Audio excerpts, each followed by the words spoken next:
Well, it's official now. Summer is over, but look what lies ahead. You know, the Reds and their fans have been waiting for these moments since 1976. It's not a real long time ago, but when you're talking baseball, it's a lifetime. And so you can understand why the good folks here in Cincinnati have been celebrating nonstop, and why just this afternoon over 7,000 of them held a pep rally in downtown Fountain Square. And you know what color they've been painting this town. But there's a group of Northern Californians who have made it a habit to spoil the party. And soon we'll start finding on this pleasant 68-degree autumn evening in the Queen City. It's Game 1 of the World Series. The Oakland Athletics and the Cincinnati Reds on CBS Sports.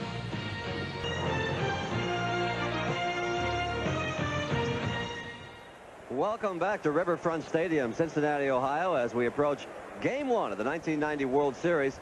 Let's meet the principals. And right now, to make the introductions, let's go to public address announcer John Browdy. Ladies and gentlemen, good evening and welcome to Riverfront Stadium for Game 1 of the 1990 World Series between the Oakland Athletics and the Cincinnati Reds.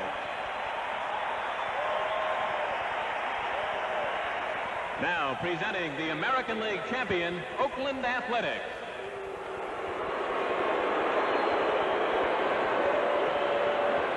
Introducing Athletics manager Tony La Russa.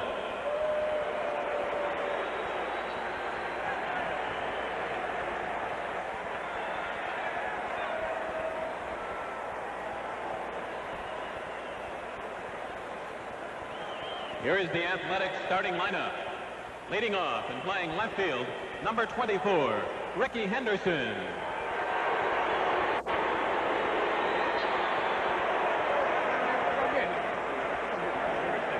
Batting second and playing center field, number 51, Willie McGee.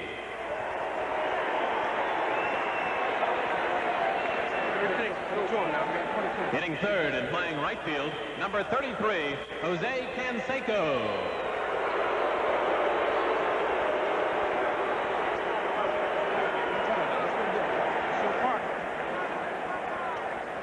Hitting fourth and playing first base, number 25, Mark McGwire.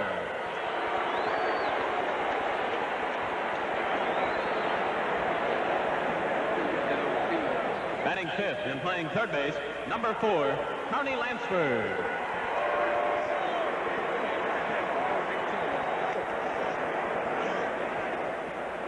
Batting sixth and catching, number 36, Terry Steinbach.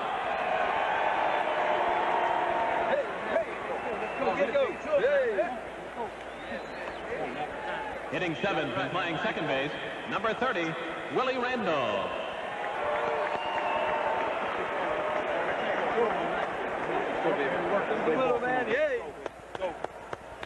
Batting eighth and playing shortstop, number 9, Mike Gallego.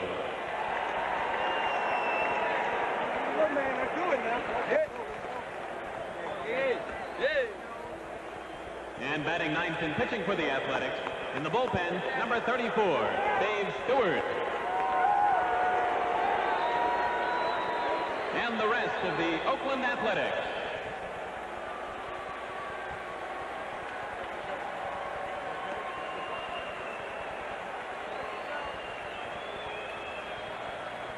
Now presenting the National League champion, Cincinnati Reds.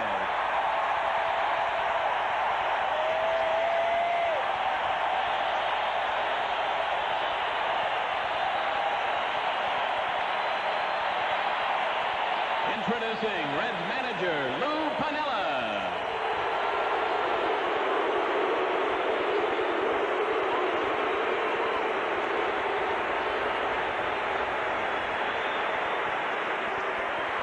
Here is the Reds starting lineup. Leading off and playing shortstop, number 11, Barry Larkin.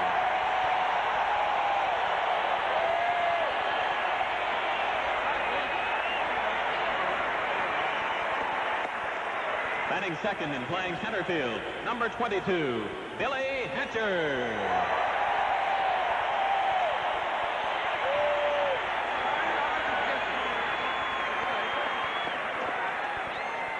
Hitting third and playing right field, number 21, Paul O'Neill.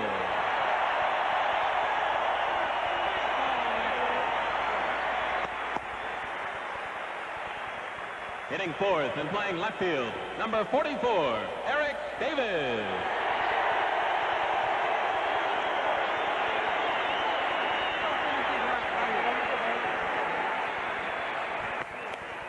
Batting fifth and playing first base, number 23, Al Morris.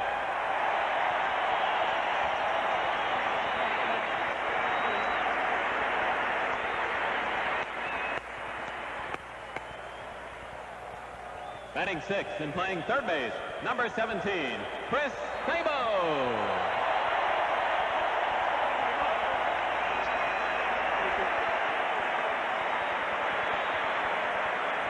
Hitting seventh and catching, number 9, Joe Oliver.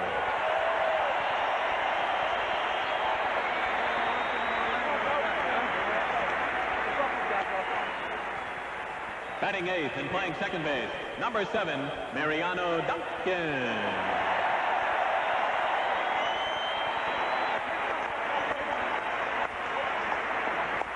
And batting ninth and pitching for the Reds in the bullpen, number 27, Jose Rijo.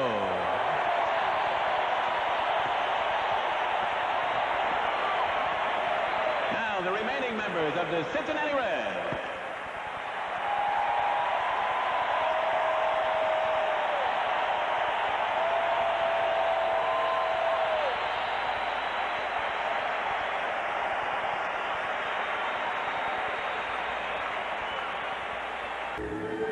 SRO and standing room only for this game with the Cincinnati Reds and the Oakland A's.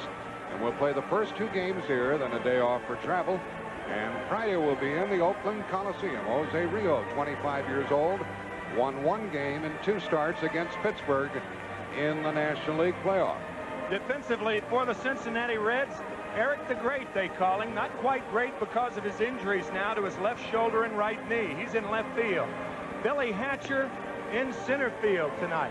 Paul O'Neill, you saw him, or you may have seen him with those 2 fine assists in the National League Championship Series. Chris Sabo led all National League third basemen in fielding this year. He's at third. Barry Larkin, the shortstop. What an athlete. Mariano Duncan at second base, the ex-Dodger. Formerly with the Yankees, Hal Morris, a rookie at first base. Joe Oliver behind the plate, an excellent arm. And as Jack said, Jose Rijo on the mound. And the batting order to be faced by Rijo. It's Ricky Henderson in left, Willie McGee in center field, Jose Canseco in right field, Mark McGwire at first base, Carney Lansford at third, Terry Steinbach behind the plate, Willie Randolph at second, and Mike Gallego at shortstop, and Dave Stewart on the mound. And the crowd gets revved up for the first pitch.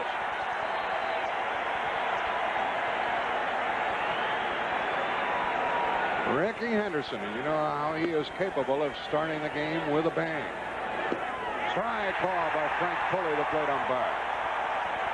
We're underway as the flash bulbs pop. And it'll be Henderson, McGee, and Canseco here in the Oakland first. Breaking ball, strike 2. Keep him off base, said Tim McCarver. The umpires are Frank Pulley behind the plate, Rocky Rowe, Jim Quick, Ted Hendry, Randy Marsh, and Larry Barnett. 2 quick strikes on Ricky Henderson.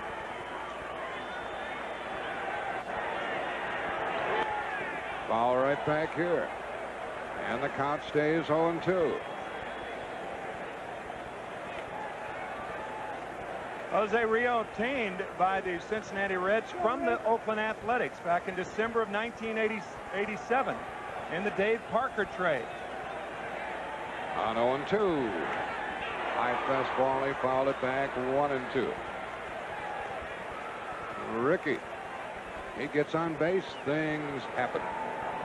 They explode. Yeah, I think it's important that Rijo got ahead of Henderson with that small strike zone, crouching, trying to duck under everything.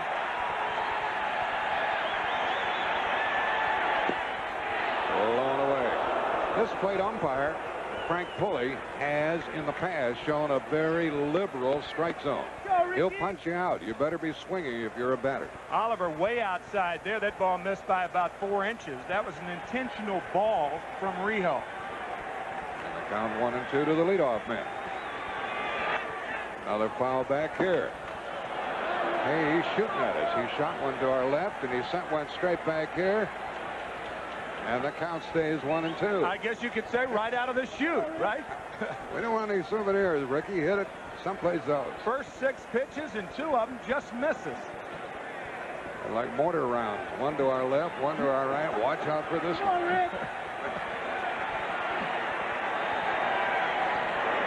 You're out. That's the way this one starts. I tell you about Frank Pulley, this plate umpire. If you're in this game, you better go up there swinging. There's one out. First thing first, and Ricky Henderson thought this pitch was outside. Look where Oliver is sitting, off the plate away, and that was a liberal strike on Ricky Henderson. Usually if you hit your catcher's mitt that many times in a row, whether it's outside or not, you'll get the pitch. McGee, ball 1. Willie is known to swing at high pitches occasionally, but not that high. Ball 1. This fella is tough to figure with a bat in his hand. He'll look left and hit it right, vice versa. He'll chase him in the dirt, hit him over, swing over his head. He'll miss a pitch down the middle, and then he'll burn you. He hit .335 and won the National League batting title. Ricky Henderson still complaining. A little activity and animation after the first batter, thinking that ball was outside. He is disturbed and perturbed. And it's 1-1 to McGee, switch hitter. Late swing, 1-2. Yeah, it's so unusual. You say Willie McGee, the National League batting champion, batting .335. He was traded with more than 502 plate appearances. And for that reason, he ended up on top of the National League hitters. Very unusual. He had 113 bats for Oakland in September. Bouncer to short. Larkin waits, flips, and 2 out.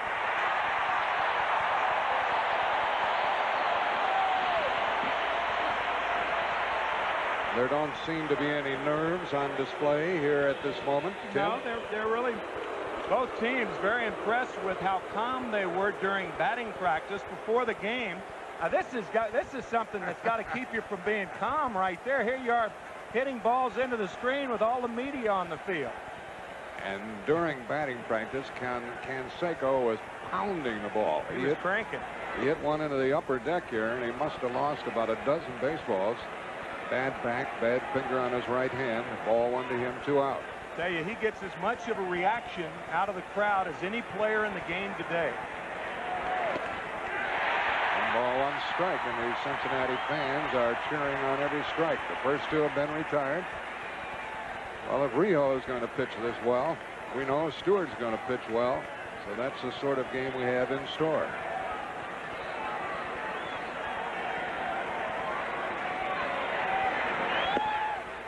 Rijo bringing it too. That was his best fastball thus far. Well out of the strike zone. 2-1. That's the scouting report on Canseco. You can tease him away with the slider and off-speed stuff, but you hammer hard inside. That's where pitchers try to pitch him, especially right-handed pitchers.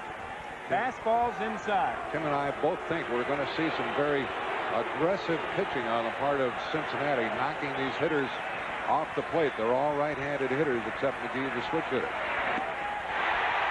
Big swing on it, 2-2.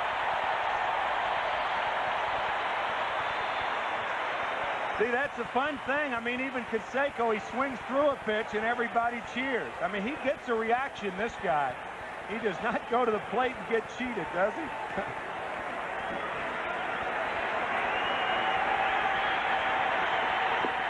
Three and 2 on another high fastball and moved him back. Now let's see how Rijo, who is from the Dominican Republic, tries to get him out. There's Lou Piniella, his manager. And his Reds in front, wire to wire. Breaking ball, popped it up, foul ball, and Oliver can't get to it. Another day, that ball, now even that would have been out of his reach. There's a temporary box right in front of the fans there. So it stays 3-2 on Canseco. National League president. Bill White is on hand here enjoying the action. He's rooting for the Reds. He's sitting on the Cincinnati side. 3-2. Strike. 2 strikeouts in the inning for Rijo. Another borderline pitch. He fanned Henderson on a called strike and got Canseco on a called strike. 1/2 inning. No score. Well, the adrenaline pumping for everyone, and to start the game, Jose Rijo got the fastball up there in the mid-90s. In fact, a couple of them 97 miles an hour, and you saw those up and in pitches to Canseco that Timmy was talking about. Let's go back upstairs to Jack and Timmy. Jose had a good first inning. He set them down in order and fanned 2 along the way. Well, the Oakland pitcher can do the same thing. That's Dave Stewart out there on the mound. He was 2-0 against Boston in the American League Championship Series, and he can bring it also. Here's the starting lineup for Cincinnati. Barry Larkin, Billy Hatcher, Paul O'Neill, Eric Davis, Al Morris, Chris Sabo, Joe Oliver, Mariano Duncan, and Rijo. They'll use the DH when we go to Oakland on Friday. First batter is Larkin. And ball 1 to him. Barry had a half-dozen hits against the Pittsburgh Pirates. And we salute the Pirates and the Red Sox for their great accomplishments this year. Ball 2 to Larkin. You know, there's nothing worse in baseball, to our mind, than to win your division and then get knocked out and can't play in the series. That's a crusher. And our best to the members of the Pirates and the Red Sox, and a strike to Larkin, 2-1. It'll be Larkin, Hatcher, and O'Neill. From the Goodyear blimp, a look. We had a little dampness around here in this area in recent days. Perfect today. Some of the turf spots still wet. Larkin hits it to deep center field, and Willie McGee is on the move. He can chase him down, and he took care of that one out. Ooh, says the crowd. Willie McGee, one of those center fielders that can play shallow and prevent the hits in front of him. And he realizes that there's enough hang time to go back and make catches like this. Formerly a Gold Glover, the MVP in the National League back in 1985. He can flat track them down. Catcher is up, and Billy takes a strike, and Stewart gets ahead. Hatcher 5 out of 15 with a home run against Pittsburgh.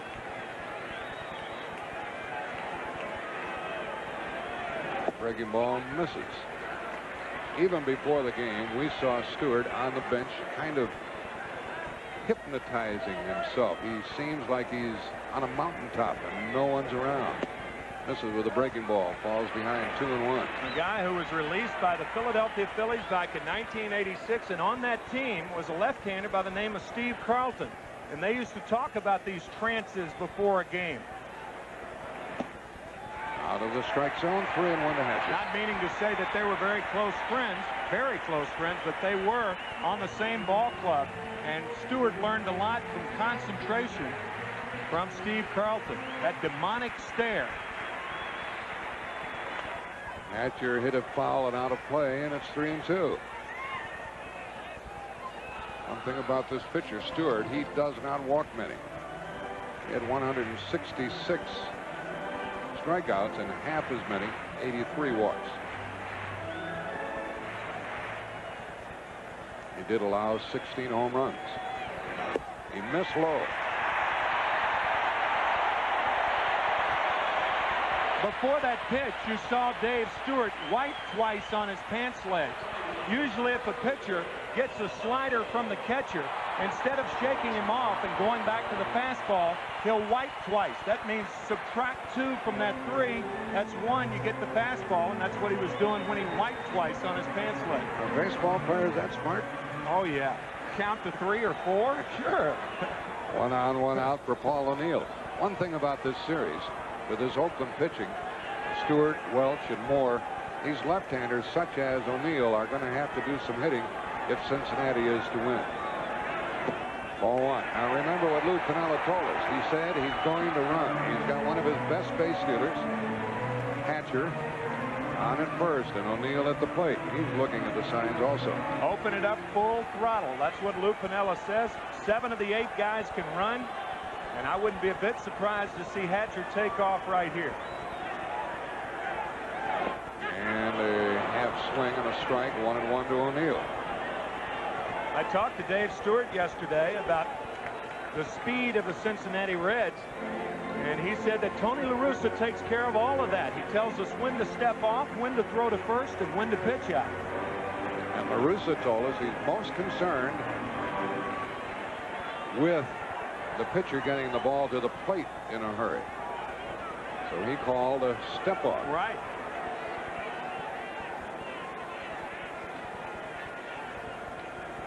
Catcher picks up those signs. Now he calls a throw over.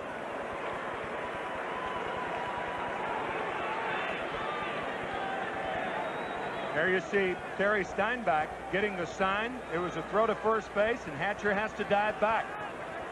So if he was running, he's less apt to now because of the throws to first base. He hops back in, and it stays 1-1 on the batter, O'Neill. Mark McGwire holding against the runner.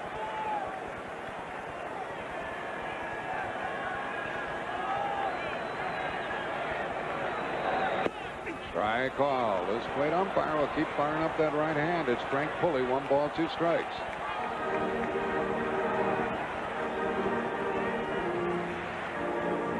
And O'Neill is in the hole. Larkin flied out to deep center. Hatcher walked. 1 ball, 2 strikes to O'Neill.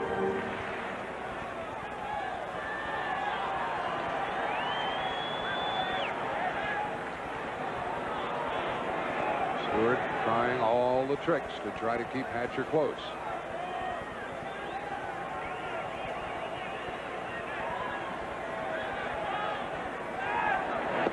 Struck him out on a bad ball low with that fork ball, and the runner is still at first with 2 out. Well, I'm probably like you are, Tim, wondering why they didn't run. Yeah, I think that's what stepping off and varying your delivery will do to a guy at first base. Billy Hatcher with great speed. But when you throw over there a couple of times, make him dive back, then you vary the delivery, speed up the delivery, and he is less apt to run. You see Paul O'Neill going after that fork ball, that split finger. Both pitchers had that pitch. Dave Duncan taught Dave Stewart, and Jose De Leon taught it to Rijo. So they learned it from different people, but very effective with that split finger fastball. You saw that figure for Eric Davis against Pittsburgh. Only 4 hits in 23 at-bats. Runner going. Fly ball to deep center field. McGee back. It's going to go.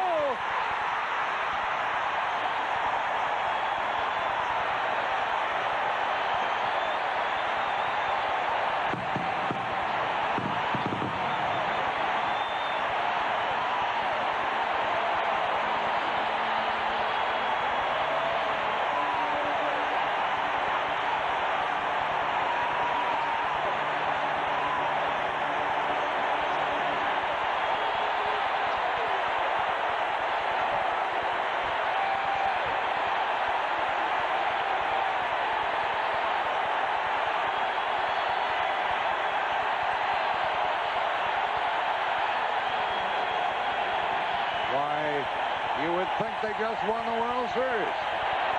Here's Hal Morris. There's a strike to hit. Well, they certainly may have taken a step in that direction. Lou Piniella told us before the game that Eric Davis was going to try to hit the ball to right field. Just make contact. Yeah, forget the power. 2 quick ones on Morris. And on the first pitch, Eric Davis trying to go to right field goes to center field a long way. And the runner was going. What a good hit and run that was. A walk and a home run. Morris takes ball 1. That's the most devastating combination in baseball. A walk and one of these. Fastball right down the middle of the plate. And he knew it. Morris corks the ball foul and stays up there 1-2. That's the thing about guys like Davis. He's been in a slump, probably realizing Dave Stewart's trying to get ahead. 22nd player to hit a home run in his first World Series at bat. The last guy, Bill Bathe, in last year's series, the Giant catcher. 2-2 to Hal Morris. the implacable Tony La Russa. And a full count on this bat. Stewart knocked Larkin, walked Hatcher, struck out O'Neill, and lost Eric Davis big time. It's 2-0 Cincinnati, first inning.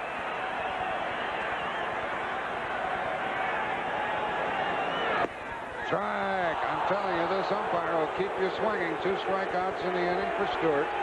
For Cincinnati, 2 runs on 1 hit.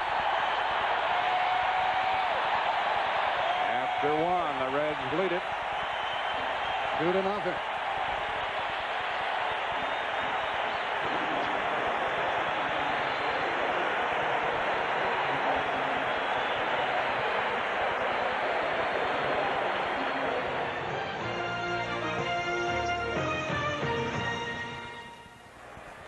When a hitter hits the ball and then looks down, then you know he's not worried about running. Watch Davis. He hits it, and now he looks down for a place to put his bat. He doesn't throw his bat because he knows he's going to trot around the bases and not run around them. Mark McGwire is up. First pitch of ball from Jose Rijo. Ball 2. Rijo got ahead of the hitters in the first inning and fanned 2 along the way.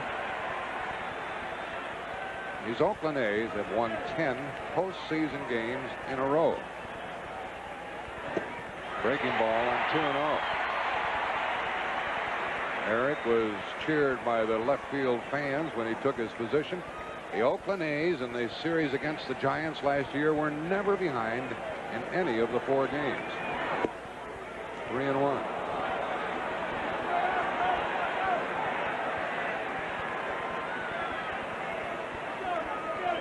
He can afford to challenge him, leading 2-0.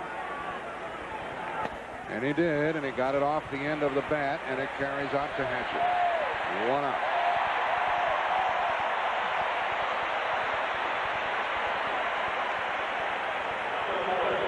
New York Yankees in 1927 and 28 won 2 series in a row, sweeping 2 opponents, and then in 1932 they won 4 more. That was when Babe Ruth called the shot off Charlie Root at Wrigley Field.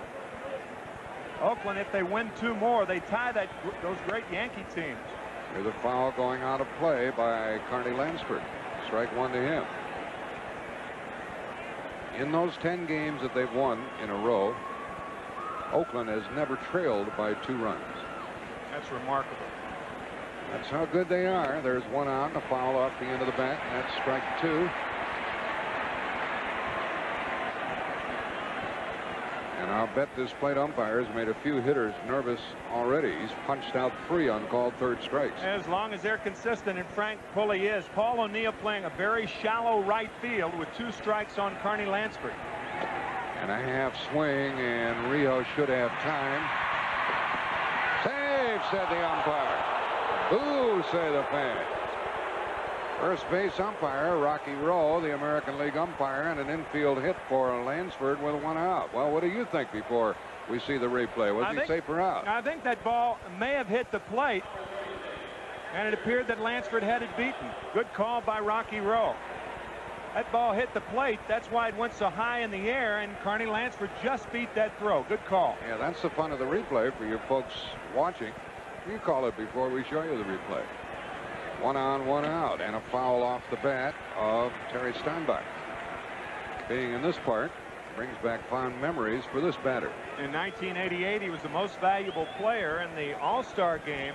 The American League won that game, and Terry had a 2-run homer off Doc Gooden in that game, the MVP.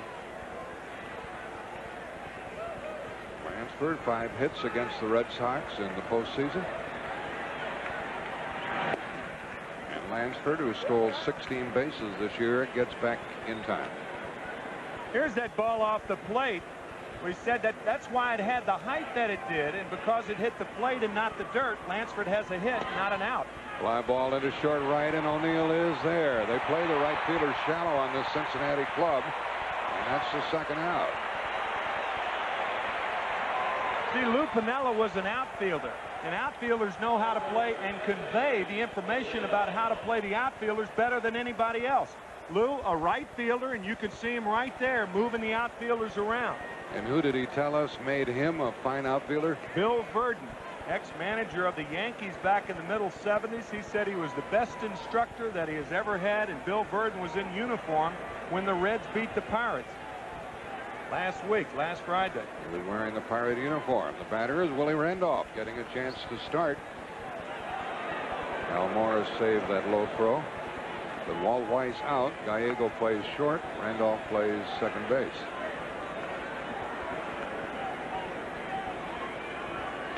Willie was 3 for 8 against Boston.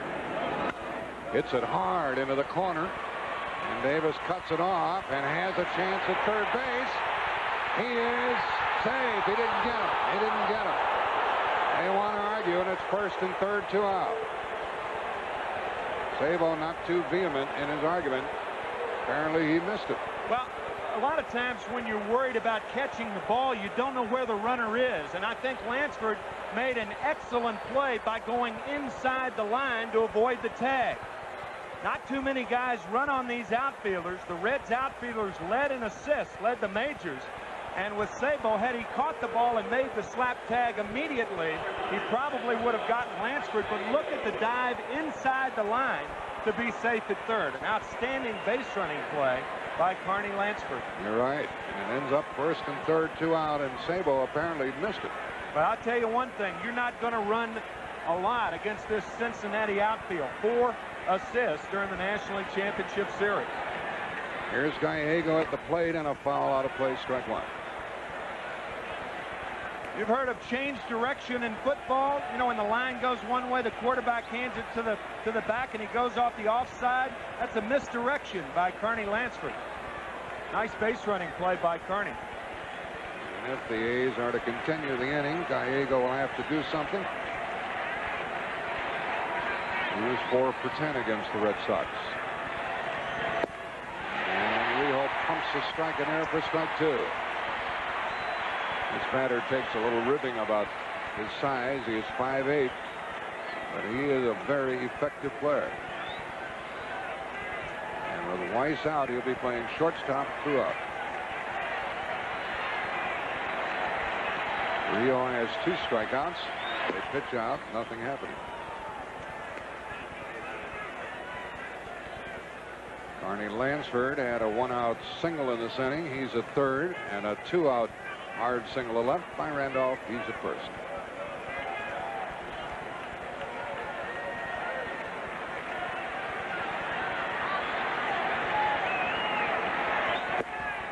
And the count 2-2. Looked like the umpire had the urge and then held up 2-2. I tell you, it was interesting, the pitch out by Joe Oliver, probably relayed by Piniella, but he remembers game 3 of the playoffs when the Athletics pulled that double steal, and Terry Steinbach scored by knocking the ball out of the glove of Tony Pena. 2 on, 2 out, 2 balls, 2 strikes, and the third strikeout for Rio. No runs, 2 hits, 2 left, an inning and a half, 2-0, Cincinnati. The Stars and Stripes, and that emblem is being worn on all of the uniforms as a salute from baseball to the folks in our armed forces, and particularly to the men and women in the Persian Gulf. And we hope you enjoy these telecasts, which will be sent your way on the Armed Forces Network. Here is Chris Sabo looking at a breaking ball, strike 1 from Dave Stewart. And by the way, between innings, when the commercials are on, you folks in the Persian Gulf will be receiving video postcards from the folks back home.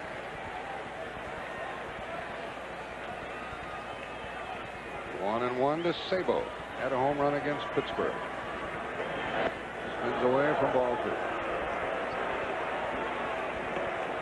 A walk and a home run. And the Reds lead 2-0 in the second.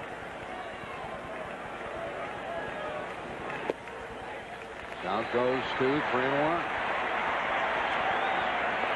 Goodyear Blimp has this view to send you of Riverfront Stadium right on the Ohio River. Missed the outside part on a leadoff walk, and the second pass by Stewart. Let's listen to Joe Oliver, the Cincinnati catcher, talking about Oakland. Well, they got a great confidence. I guess you could almost call it an arrogance. To me, that's tough to compete with. They feel like they can do it at any time, any given situation. And when you get a team that knows that they can beat anybody at any time, it gets you motivated. Runner going, and a hit-and-run foul ball out of play.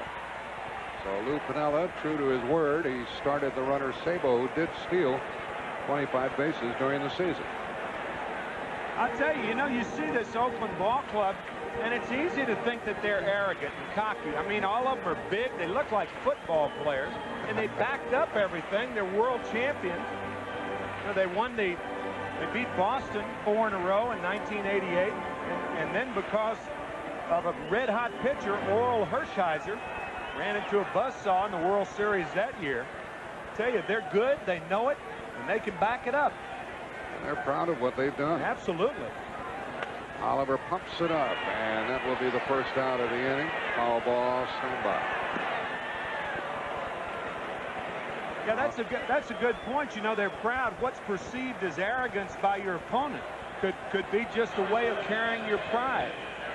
And these guys carry their pride very well. They're very well prepared. They're disciplined. They're well trained. And that man right there, I don't think anybody is more prepared going into a baseball game and a series than Tony La Russa. 1 on, 1 out for Mariano Duncan. That leads us to point out that Bill Doran has had to miss this World Series because of a back operation, and Duncan will play full-time second base. Maybe we'll see Ron Oster. And ball 1 from Stewart, who pounds his fist into the glove. He's not quite doing what he wishes to do thus far.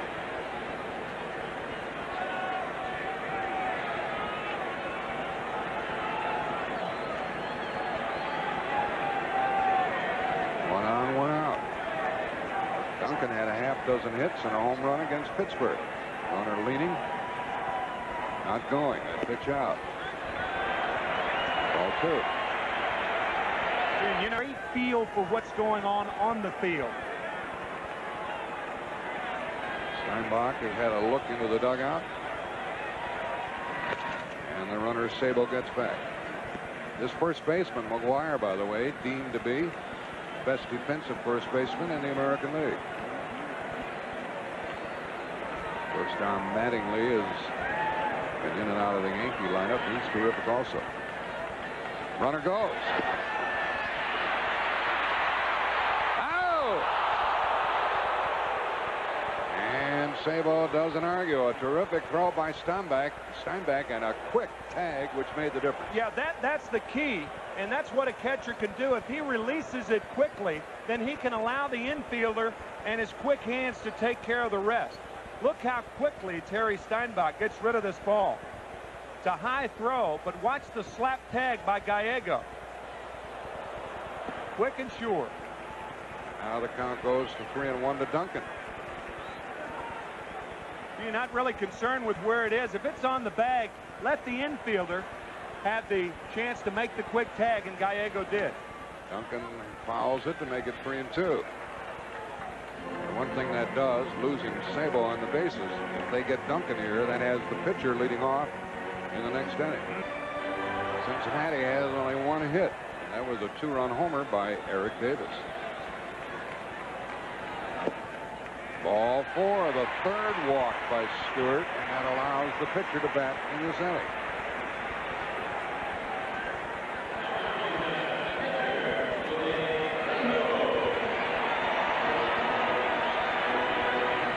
Tony Perez talking with the runner. He's the first base coach. In the Oakland Athletics farm system, played with the Indians. Ball 1 to the pitcher, Rijo, who is 0 for 5 against the Pirates in the playoff and had 10 hits during the regular season.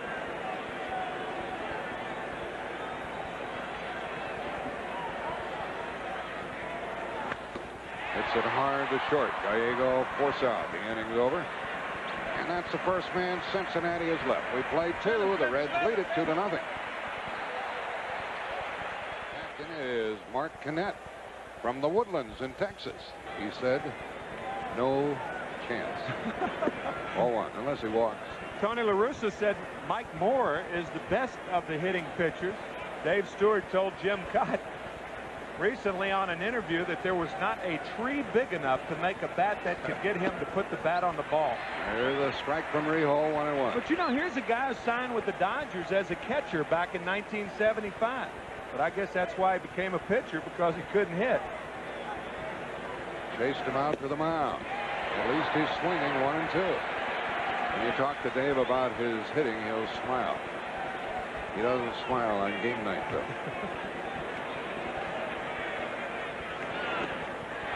Rijo gets his 4th strikeout. Now what's Pat O'Brien thinking about at this moment? Pat?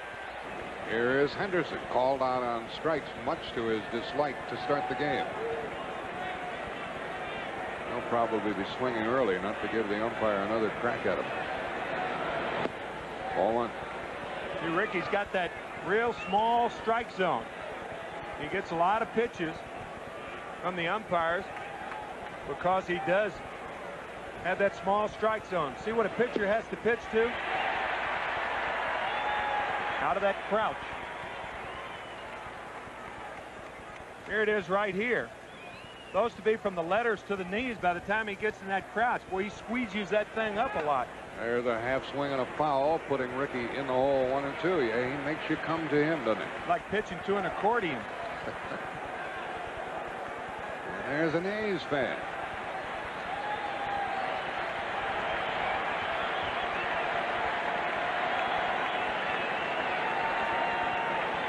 See if Oliver goes back outside again.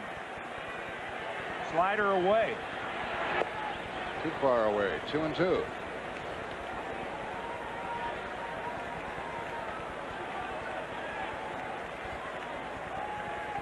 This is a right-handed hitting Oakland lineup, with only Willie McGee, a switch hitter, batting from the left side tonight. 2-2. A little bit up. 3-2. The Athletics batted .277 against left-handed pitching, .246 against right-handers. The Cincinnati Reds have a similar disadvantage against right-handed pitching.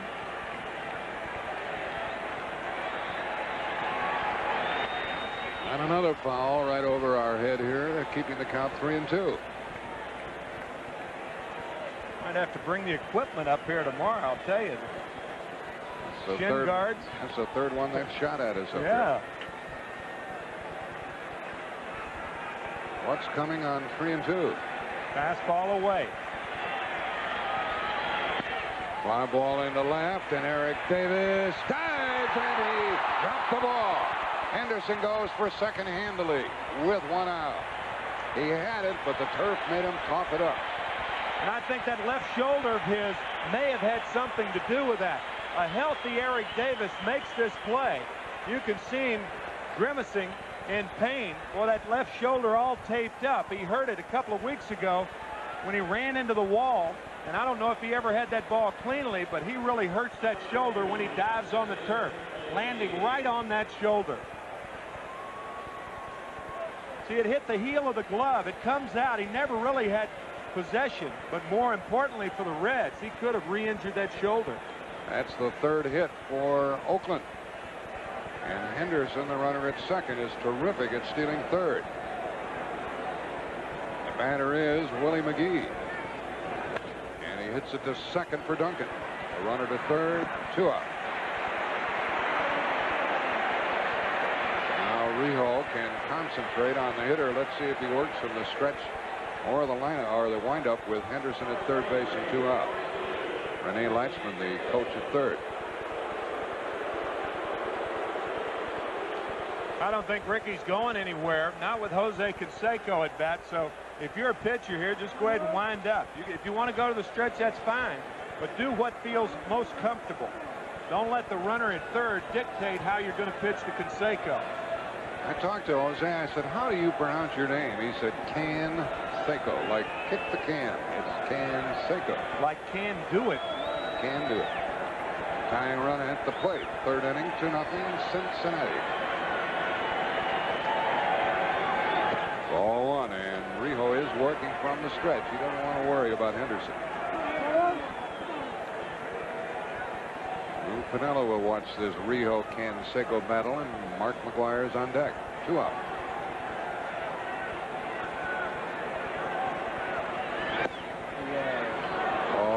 2. Well, would he prefer to pitch to McGuire with 2 on, 2 out, or is he going to challenge Canseco here?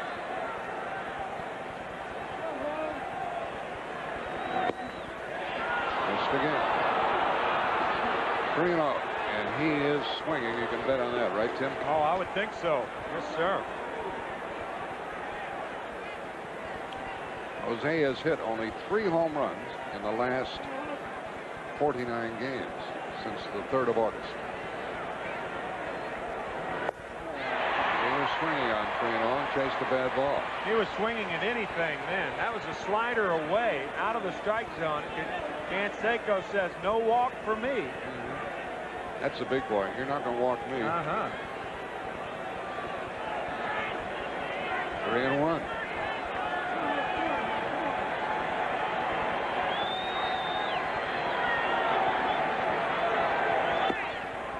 He did walk him, and that's the first given by Rijo. Tying runs are on base. At first and third, and Piniella wants to talk.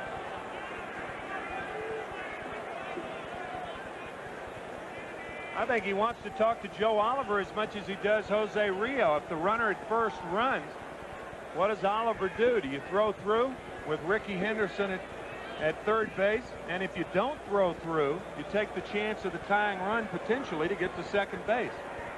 You think they'll just let him go down there to second base? I think they'll wait and let McGuire hit first. I don't think they'll run until the count's 0-2 or 1-2 when the count's unfavorable for McGuire to hit. If it's 1-0, 2-0, 3-1, something like that, I think he'll be given every opportunity to try to put the Athletics on top here. McGuire fly to center his first time, and a foul on a breaking ball. If he gets another quick strike, you can look for Canseco to be running 0-2, 1-2.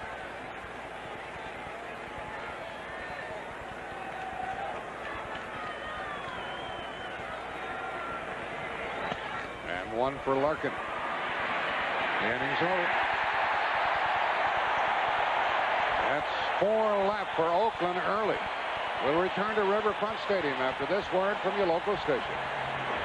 Nice view of downtown Cincinnati. I'm down below home plate here in our low home position, and part of the concern for the Cincinnati fans in that particular inning was when Eric Davis dove to try to catch that ball out in left field. Larry Starr right there working really on the finger more than the shoulder. Right there you see the ball hit the heel of the glove, as Timmy pointed out, and he landed on the shoulder, but I think he also jammed that pinky finger a little bit. Nothing serious. Back up to Jack and Tim. And to Barry Larkin. Ball 1 from Dave Stewart, who has walked 3 in the first 2 innings. Allowed only the 1 hit. A home run by Davis.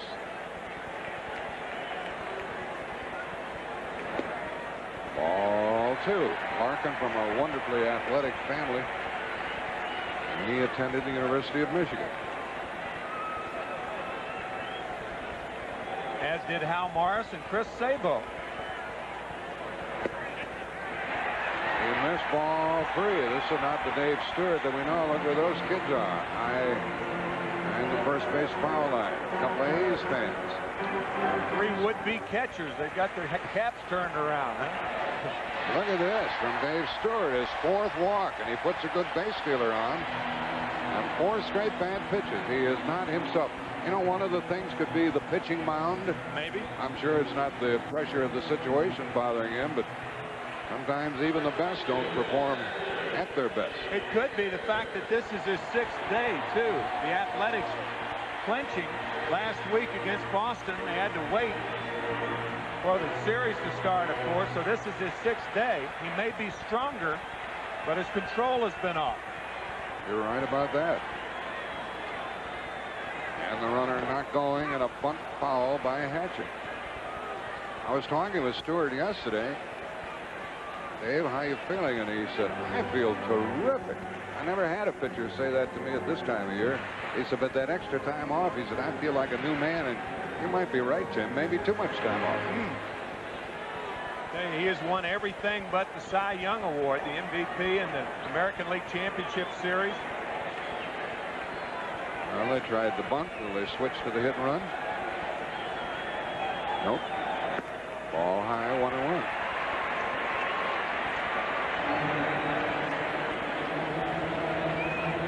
Formerly with the Mets, Sam Perlazo giving the signs.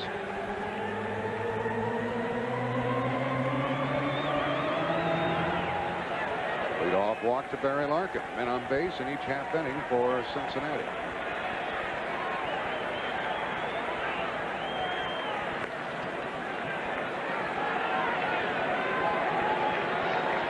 Sometimes Lou Piniella, you saw Larkin look at Perez. Sometimes Lou Piniella will give the running signs to Tony Perez. Instead of the third base coach will be the decoy, and he'll give the running signs to Tony at first base. Whenever you see Larkin look at the first base coach, one time it'd be one wink. A wink would be the steal. Two winks would be the hit and run. Steinbach trying to learn all he can learn. Runner not going. Low and away. 2-1. In the playoff against Boston, this pitcher, Dave Stewart, in 16 innings, walked only 2. He averages less than 3 walks per 9 innings during the regular season. Perfect hit and run count. Indeed. Runner not going. And that ball is fair. And the run will score. 3-0, Cincinnati. The runner goes to third. He's safe there. Nobody out.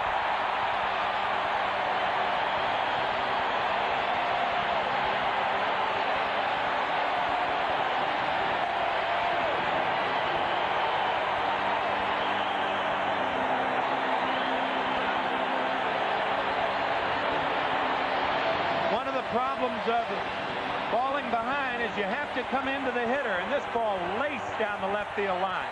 Watch that carom, how that ball just caroms from the left field corner in toward left center, and with nobody out, you've got to be sure if you're the third base coach. Sam Palazzo was sure. A double, an RBI, and a throwing error on Mike Gallego.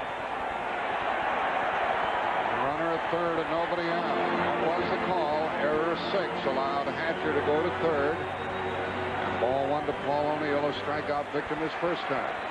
Infield back at second and short. There's a strike. I'll tell you, when a relay man like Gallego has to get rid of the ball quickly, a lot of times when he grabs the ball, that ring finger becomes involved. You see the throw by Gallego, he knows it has to be quick. And for that reason, I think that third finger was involved. The runner is going to score. The out at first. It's 4-0.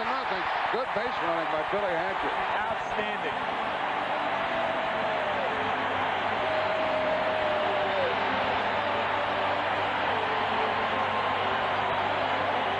That's the base running play that's designed to keep running when the pitcher keeps running. If the pitcher stops, you stop.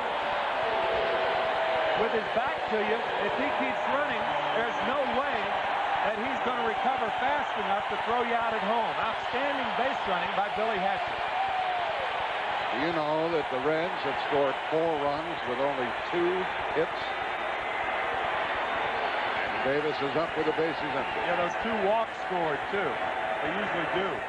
Breaking ball strike to Davis, who homered in the first with 2 out and a runner on.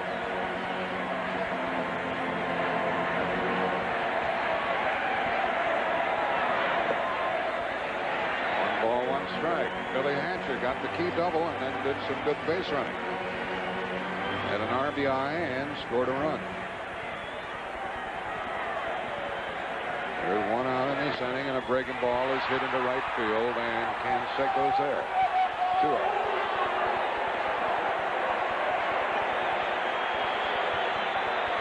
Cincinnati bench is alive.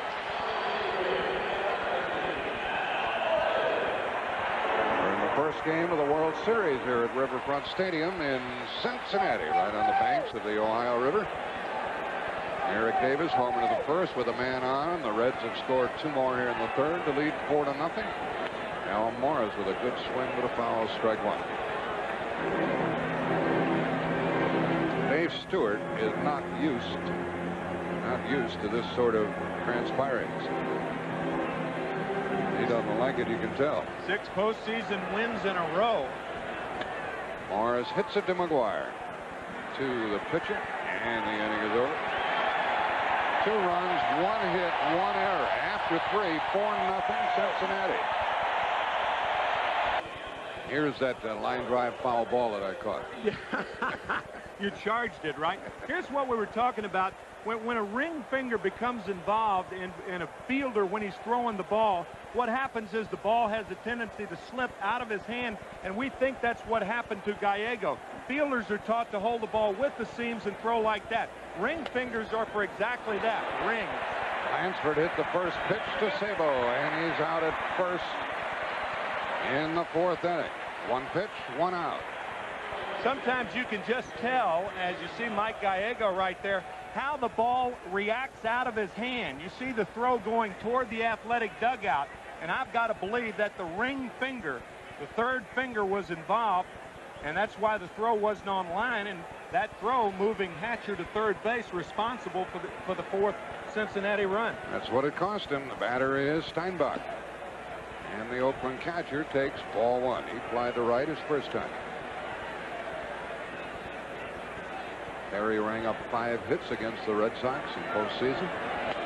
Hits it foul out of play, 1-1. And the Cincinnati pitcher, Jose Rio, is getting along very, very well.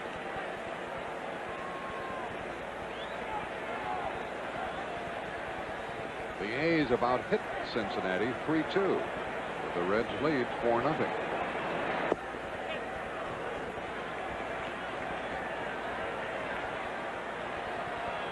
Well, Oakland is going to get Todd Burns ready. Fly ball, foul out of play, 2-2, because their pitcher is due to bat 5th in this inning. So Tony La Russa has to deal with pinch hitters and so forth, and no DH tonight.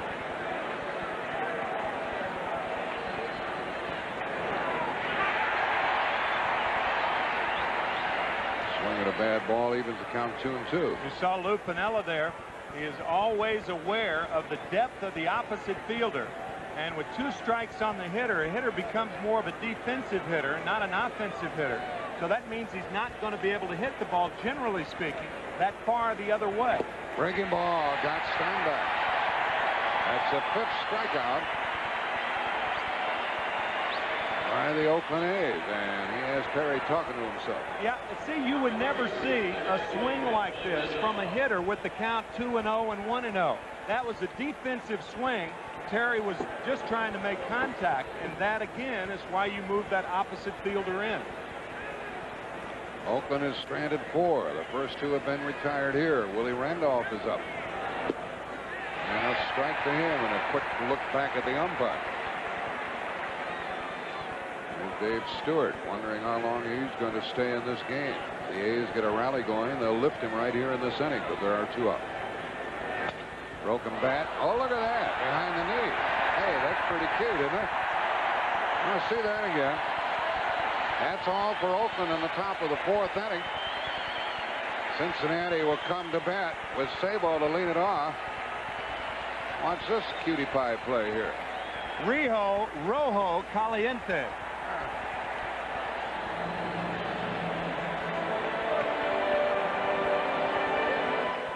Fired. Eric Davis hit a 2-out, 2-run home run in the first inning for a 2-0 lead, and then in the 3rd, a walk, a double, an error, and an infield out. As Cincinnati on top here, 4-0 in the bottom of the 4th. Dave Stewart has walked 4, allowed 2 hits and pitches to Chris Sabo, and a foul back here. That's about 4 of them have come whistling back up here. There's Eric Davis having a little problem with that right hand after diving into the turf.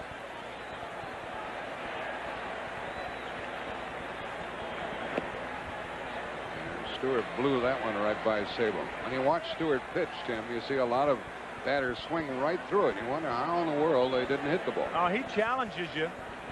I don't think there's any pitcher in either league that pitches right-handers inside as much as Stewart. 1 ball, 2 strikes. Leadoff man has been on base in 2 out of 3 innings for Cincinnati. But not this inning, as Sabo goes down on strikes. The big blow in this game. After a walk to Hatcher in the first, this 2-out swing by this man, Eric Davis.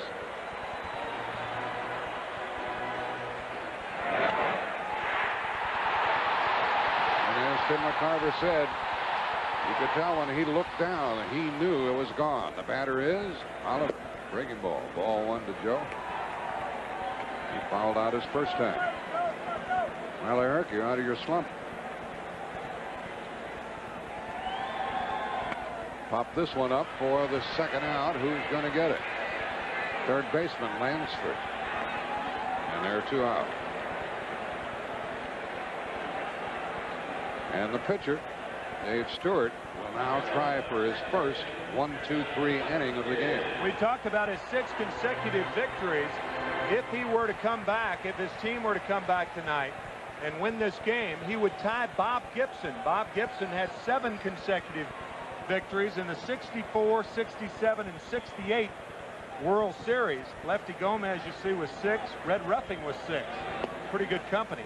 And a strike on the inside part to Duncan. He walked his first time. That really hurt Stewart because it allowed the pitcher to bat in that inning.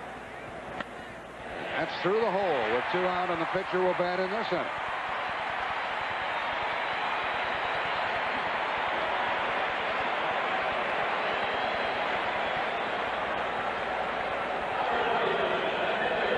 Tell you, the Reds were so productive in their number 2 and their number 8 holes this year.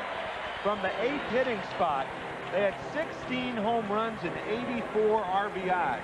And their number 2 hitter batted .307. That is unusual production out of a lineup from the number 2 and 8 hole, but it shows you how balanced the Cincinnati lineup is. And pretty well balanced, left side, right side. Here is Rijo in into a force out his first time. He'll swing. He might even bunt, but they're aware of that because Lansford is looking right down his throat. Ball 1 to Jose.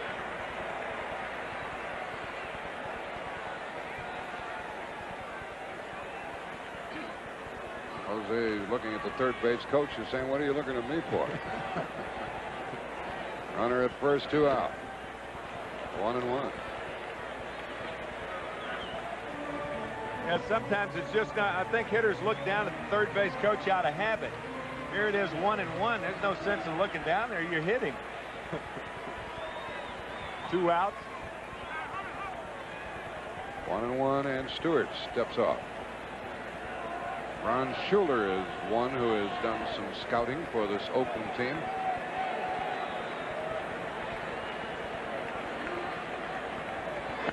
And a bouncer to third, and that's where Lansford was playing in, guarding against the bunt, and the inning is over. Now the Reds have left 2, but after 4, they lead 4-0. Into the 5th inning of this game we go. The hits even, 3 apiece. The Reds leading 4-0. And this overhead view of Riverfront and the crowd, standing room only. There's Norm Charlton. He's likely first out of the bullpen tonight for the Reds, and all Cincinnati wants from Jose Rijo is a couple of more innings. Gallego, the number 8 hitter, leads it off, and his first time. All 1.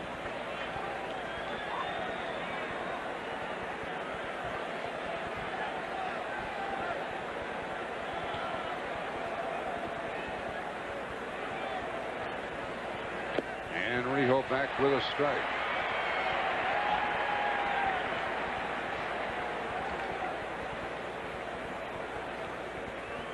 Gallego, the number 8 hitter in the lineup.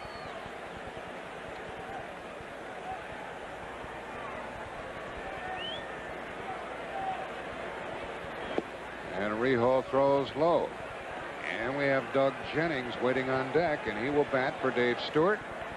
And then we're going to have this new pitcher, and that is Todd Burns. Out of play, 2-2. So Stewart will be through after pitching 4 innings. Gave 4 runs, 3 hits, He walked 4. I'm sure that bothers him more than anything. And he had 3 strikeouts. Yeah, and 2 of those walks scored. One in front of the Eric Davis homer and one in front of the double by Hatcher. Fly ball for O'Neill. And 1 out.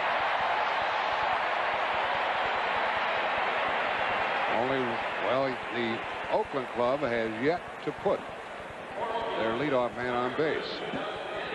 O'Neill's start in the playoff against Pittsburgh, some thought he'd be the MVP, but he wasn't. I tell you, that is one of the keys in baseball.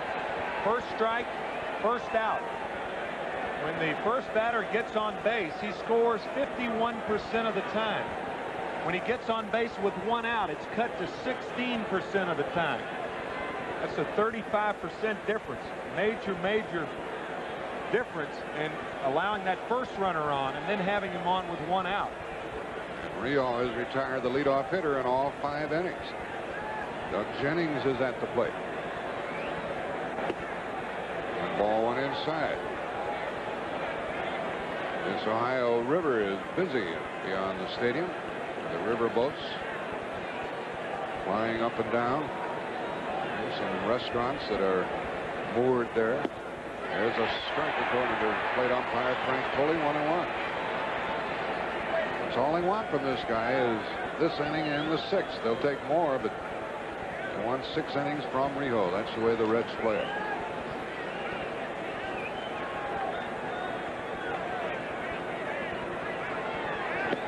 Jennings is in the hole. Jennings selected by the Athletics in the 1987 Rule 5 draft. That's the minor league draft at the winter meetings. Batted .192 and 156 at bats this year with a couple of home runs.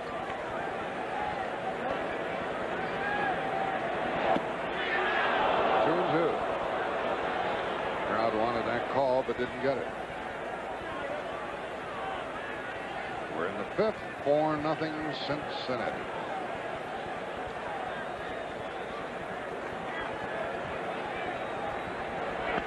Jennings gets a base hit and a right. That's the 4th hit for the visiting Oakland club. Well, the pinch hitter came through. Doug Jennings 5 for 14 now in postseason play. He was 4 for 13. Had the 2 homers in the American League Championship Series. A double, 3 RBIs.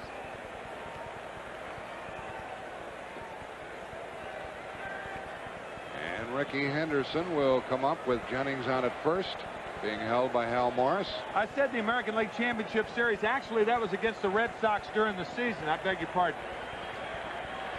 He came through at the right time for Oakland, and Ricky took ball 1. Blistering fastball from Rio.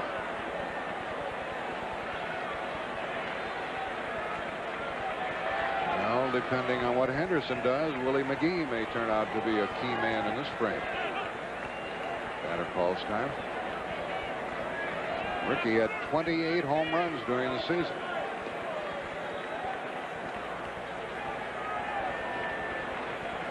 One on, 1 out. Maybe a double play ball, but Henderson can run, and he is safe at first. There was little chance to get him in the first place, and Ricky is on a fielder's choice. 2 out in the inning. You know, the one thing about Ricky Henderson, he is an outstanding base runner, but from home to first, his big swing inhibits him from going full speed to first base. He goes as fast as he can, but it takes him time to get kind of uncoiled to get going back toward first base. That long swing, that's why he has so much power, 28 home runs this year. But he doesn't run from home to first nearly as fast as from first to second or second to third. Well, we know he can run, and McGee hits a foul. Strike 1. Willie is grounded to short, grounded to second. 936 career stolen bases, 2 behind Lou Brock to break the all-time record. Why didn't he do it this year? I thought he'd let things settle over the winter. I mean, here's a guy 31 years old. He could end up with 1,500 stolen bases. Conceivably. He's not taking a very big lead at all. Well, Cincinnati has chased Dave Stewart. In the last 10 postseason games, Stewart had pitched at least 6 innings in each of those. So they got to him early, and they got him out of here.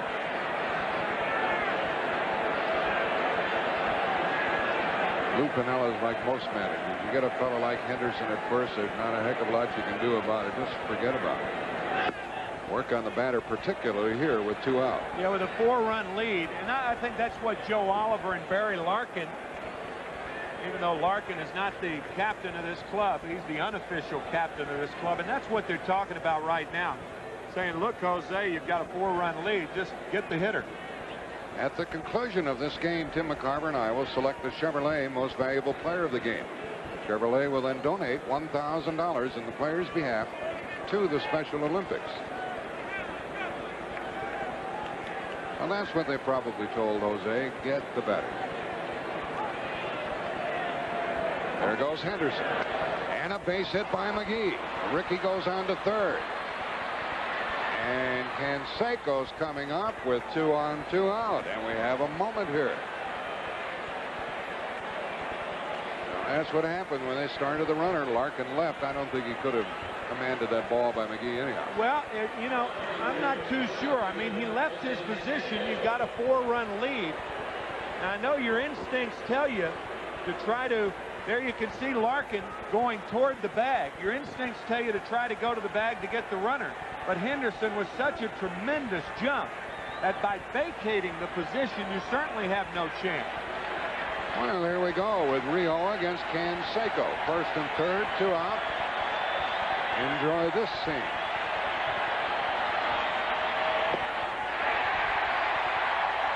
And a big swing and a throw and a save by the first baseman, Hal Morris. Trying to get McGee. Canseco has struck out and walked. You saw Morris dig it out of the dirt.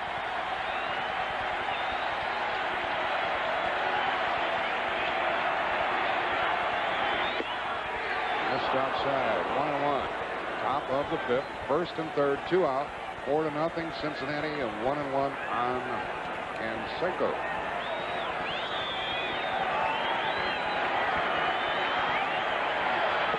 Ball 2. They kind of pitched around to Canseco in the 3rd inning and got McGuire. The runner at third base is Rickey Henderson. And Willie McGee, a real flyer also, is at first. All of the outfielders very deep with this batter up there.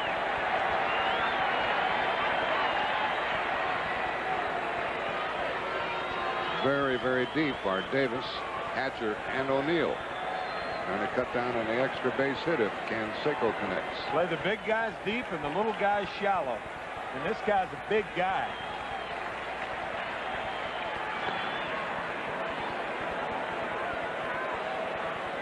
Well, they wanted 2 more innings out of Rio, but they are warming up Scott Scudder in the Cincinnati bullpen. 2 on, 2 out. Strike, 2-2.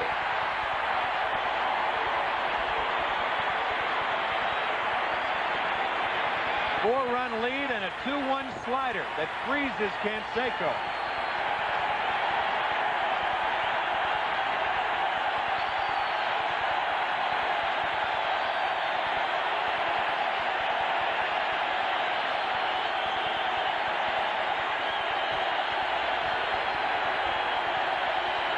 Runner going. Ball 3 and no throw, a stolen base for McGee. Now it's 3-2 to Canseco. And a base hit would mean a couple. A home run would make it a 1-run game. They have a base open. McGuire next. And Piniella chomps on the chewing gum.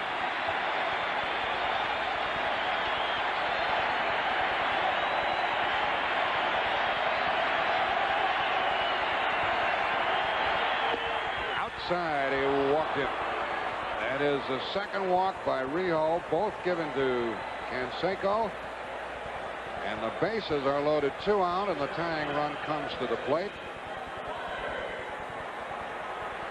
And the batter will be Mark McGuire. He could tie it up in a blink. And don't forget the Athletics with Rickey Henderson running. Larkin vacating the whole base hit to left, the stolen base, and now the walk. Now ball one to this batter. So even when the Athletics were behind by 4 runs, they kept the running game intact. That's something that would never have been in effect 20 years ago. But Tony La Russa realizes, and it's almost an innovation of modern-day baseball, as you see Stan Williams, the pitching coach, going to the mound to talk to Rijo, that you play the same game when you're behind. And I think baseball has really changed for the better, that guys who can run continue to run regardless of the score. If those are their weapons, continue to use those weapons. And here, the Cincinnati Reds are in trouble because of the Athletics continuing to use the speed as one of their weapons. And that man right there opened things up, and one of the key reasons the bases are loaded now. And they are with 2 out. And a ball 1 count to Mark McGwire. Rijo working from the stretch. Strike to the batter,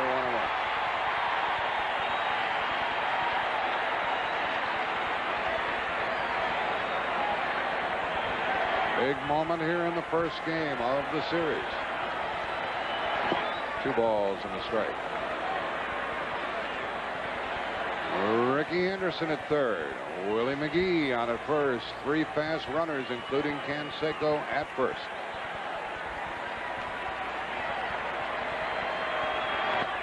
Popped him up.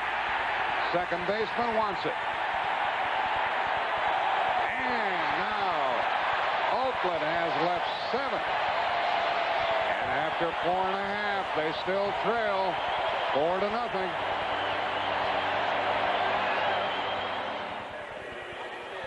Riverfront Stadium, and the hometown crowd is enjoying this a good deal more than the Oakland fans. The Reds lead 4-0, though they've been out hit 5-3. And not only that, Cincinnati has chased Dave Stewart from the game, and Todd Burns takes over. 3-3 with 3 saves during the season. Tim McCarver and Jack Buck with you. We'll be here tomorrow night. Day off for travel on Thursday, and Oakland Coliseum come Friday night. This is the first postseason appearance this year for Todd Burns. And he'll face the top of the order, Barry Larkin. In the dirt. Larkin is flied out, walked and scored. This gentleman's watching TV. How are you, sir? Nice to chat with you. He's looking at himself on television. Look at that. Give us some reaction, huh? Give him a microphone. We can talk. Here's one, a pop fly for the second baseman, Willie Randolph. 1 out.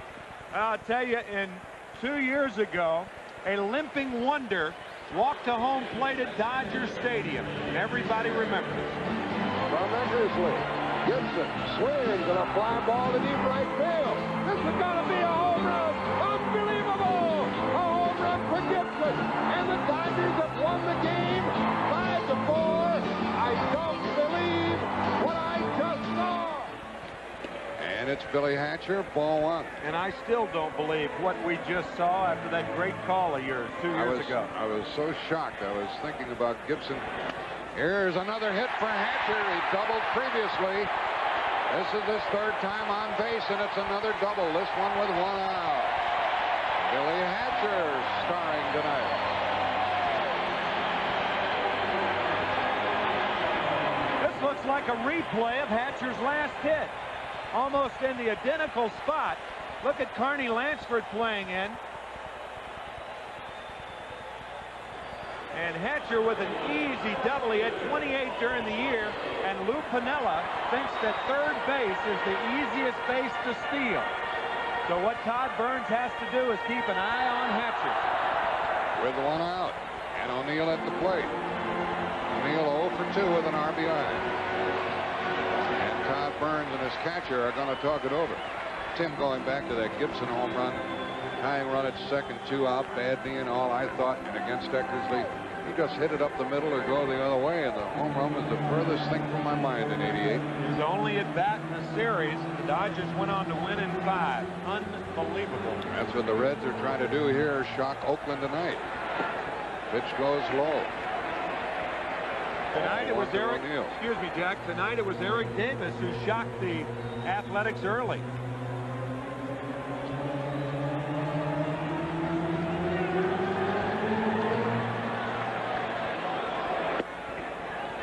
strike call. Looked like Hatcher, to me, was trying to measure a running start from second base. Yeah, we talked about Cincinnati stealing third. They attempted to steal third more than any other team in the major leagues, 46 times this year. 2 balls and a strike to Paul O'Neill. Give you some idea of how many times that is. The Oakland Athletics only tried to steal third 34 times, and that's with Ricky Henderson stealing 65 bases. Shortstop Gallego trying to keep Hatcher close. Outside to the batter, 3-1 with 1 out. That's Hatcher. He has walked, scored, double, driven in a run and scored, and doubled again. What a night he's having.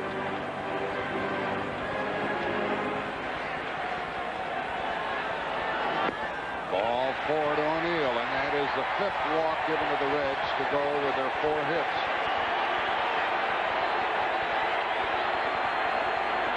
Who's up? Who's up with 2 on, 1 out? Eric Davis. He could make a shambles of this game as far as Oakland's concerned. And La Russa knows that. Davis has homered and flied to right. Oakland wants the double play to bail out of this 5th inning. Now the second baseman has to keep the runner close. The shortstop cannot do so.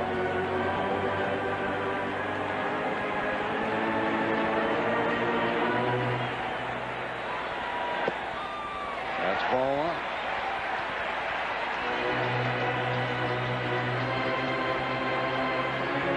With Davis up there, the infield plays him to pull.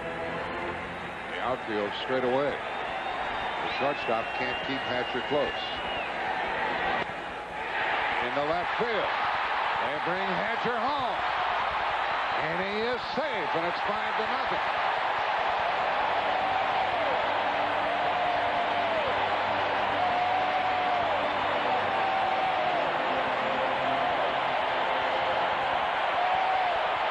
And Davis has driven in 3 of the 5. O'Neill stopped at second. Todd Burns trying to come in on Davis with that sinking fastball. But again, when you fall behind in the count and you have to come into the strike zone to major league hitters, you are asking for trouble. The throw by Henderson not nearly strong enough, and Hatcher scores easily. And an early visit to the mound by La Russa. See Hatcher take off immediately. He didn't have to wait. The ball was hit high enough to where there was no danger of Gallego making the play, and Hatcher taking off immediately and scores easily. 3rd RBI for Eric Davis. How about these Reds? 5 runs on 5 hits with the help of 5 walks plus an error. Little help from my friends. Gene Nelson cranks it up. Now, this is what happens when you get rid of a starter like Stewart. There's Eric Davis.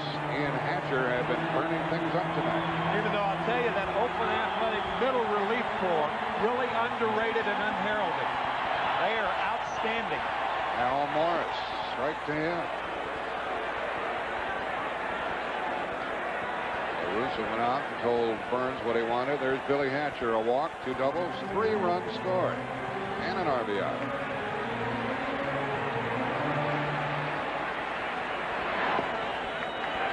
1 ball, 1 strike. 1st and 2nd, 1 out.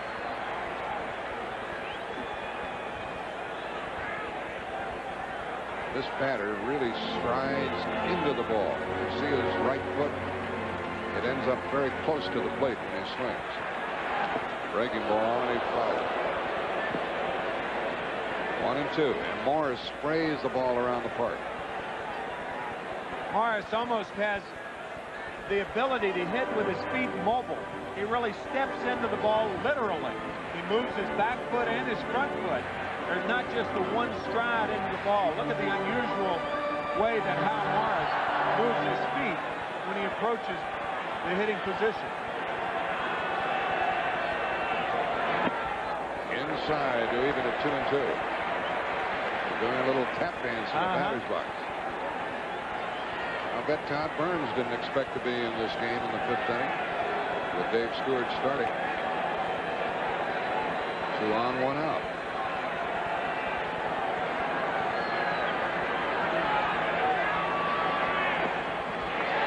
And leading 5-0, they'll probably start the runner. Absolutely.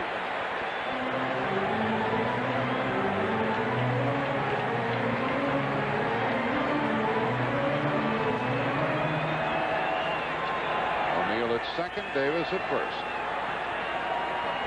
They're on the move. And it avoids the double play. And it's second and third, 2 out.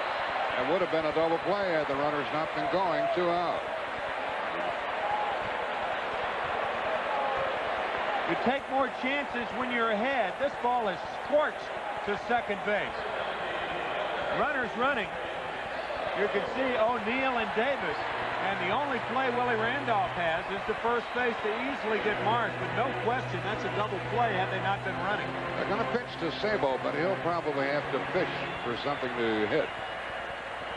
With first base open, ball 1, and Joe Oliver, another right-handed batter, but a lesser hitter coming up next. Sabo has walked and fainted. Up the middle. McGee can throw, but not this time. 2 more runs. It's 7-0.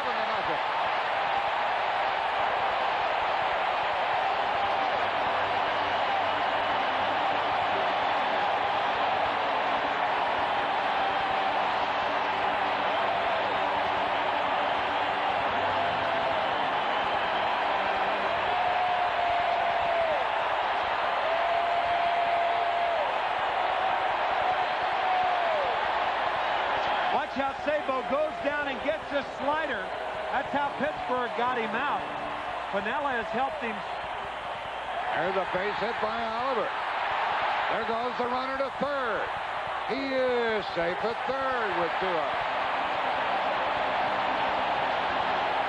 Going to say Lou Piniella has helped Chris Sabo stay back on the ball. Joe Oliver going to right field. I think you could clearly see that something was wrong with Jose Canseco's throwing hand when he threw that ball to third base. Jose normally with an outstanding arm. He almost pushed that ball to third base. Watch this throw by Canseco. Normally a much stronger arm and a much closer play. Not even close. Here comes Tony La Russa. And here comes a new man from the bullpen. It's Gene Nelson. The Reds have made 7 runs on 7 hits and lead 7-0.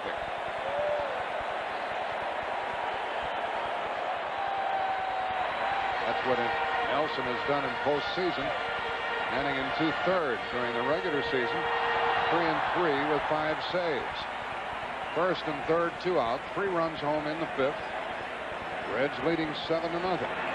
And the batter is Mariano Duncan, ball 1. Over at third base, it is Chris Sabo. And at first base, Joe Oliver. At the plate, Duncan. He has walked and singled. I was surprised earlier they let Sabo hit the ball with first base open, even though Oliver did come through with a base hit. Well, I mean, you know that when you're trailing by 5 runs, there's not a lot you can do. Oliver did get the hit, but what they wanted Sabo to do was to hit a tough pitch, and he hit a tough pitch. I mean, he really went down and got that ball. Sometimes you just got to tip your hat to the hitter. 7 runs, 7 hits, fly ball to deep left by Duncan. Henderson back at the track, and that ends the inning. It is 3 more runs for Cincinnati. On 3 hits, they leave 2. They've left 4. Will return to Riverfront Stadium after this word from your local station. 7-0 Cincinnati. We go to the top of the 6th inning. Jose Canseco bothered by that tendonitis on the middle finger. And the one thing it'll affect is the way you throw the ball. You've got to have touch and feel, whether you're a pitcher or an outfielder. And even though the finger is the best that it's been, watch the tentative throw that Timmy referred to. Just not the strong, accurate throw. we're used to seeing from Canseco. No feel in that middle finger. Back to Jack and Tim. Carney Lansford starts it with a base hit here in the 6th inning. His 2nd hit of the night. And don't count this Oakland club out. They won 103 games this year. And they know how to handle adversity as well as victories. There's the bench, and tomorrow night at 8 o'clock Eastern Time here on CBS, Game 2 of the World Series. And the starters, Bob Welch, the 27-game winner for Oakland, against Danny Jackson, 6-6 for the Reds. Tomorrow night on CBS, the runner going. What do you think of this? A stolen base for Lansford. I guess Carney knows the score is 7-0. Well, no surprise when Ricky Henderson takes off with the score 4-0. But a big surprise when Carney Lansford takes off with the score 7-0. First pitch, hook slide. It looked like he slid into the glove of Barry Larkin. Watch this. Watch his left foot. Nope, he got it out of the way. He sure did. Good and he's call. Safely at second, nobody out, on a foul ball by Steinbach, and they're going up there swinging. I tell you, that hook slide, though, you just don't get to the base as quickly as a straight-in slide. That's really a slide that is not in vogue nearly as much now as it was 25 years ago. 0 for 2 is Steinbach.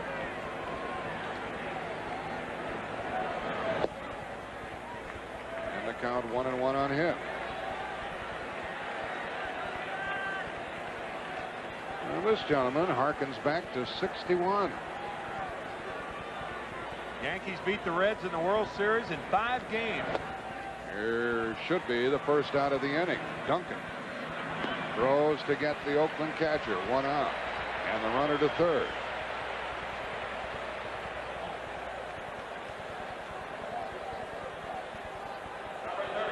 Steinbach is 0 for 3. Willie Randolph is 1 for 2.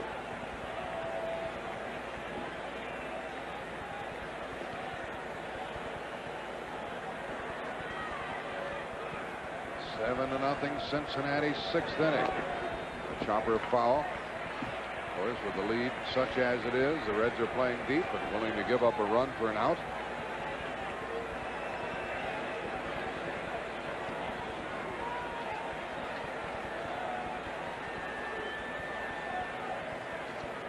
Single by Lansford leading off in the 6th. Stolen base. For third on the infield out, and watches strike 2 going to Randolph. You know, I look around the stadium, and I don't think I've ever seen as many banners at Riverfront Stadium as I'm seeing here tonight. This is not necessarily a banner stadium. Banner town, they're having a banner year, granted, but you don't see a lot of banners here in this ballpark. And you certainly don't see that guy this time of year, do you? We've been here for a long time, haven't we? This guy took a left when he should have taken a right. 1-2 to Randolph. Just missed 2-2.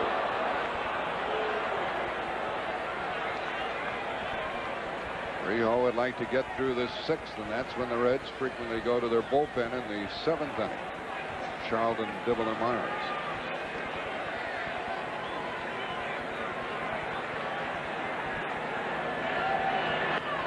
And another foul keeps it 2-2.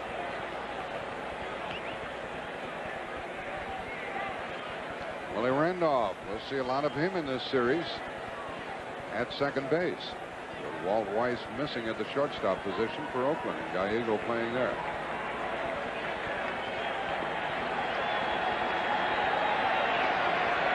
Willie trying to get the run home. And a pop fly into short right for O'Neill. The runner tags but doesn't count. 2 out.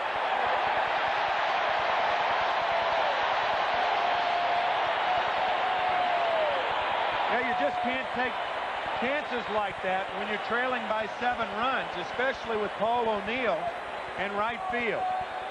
We mentioned earlier 47 assists for the Cincinnati outfielders, the most in the major leagues this year, and they added 4 more in the championship series, and there it is right there. You don't run on these guys. Also the fewest errors, only 10, so they know how to play the outfield. Runner at third, 2 out.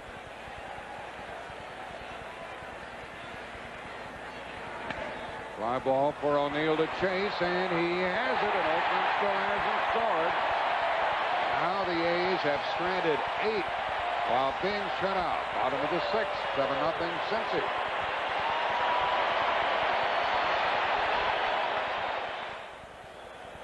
From the Goodyear Blimp America, captained by Mark Kinnett.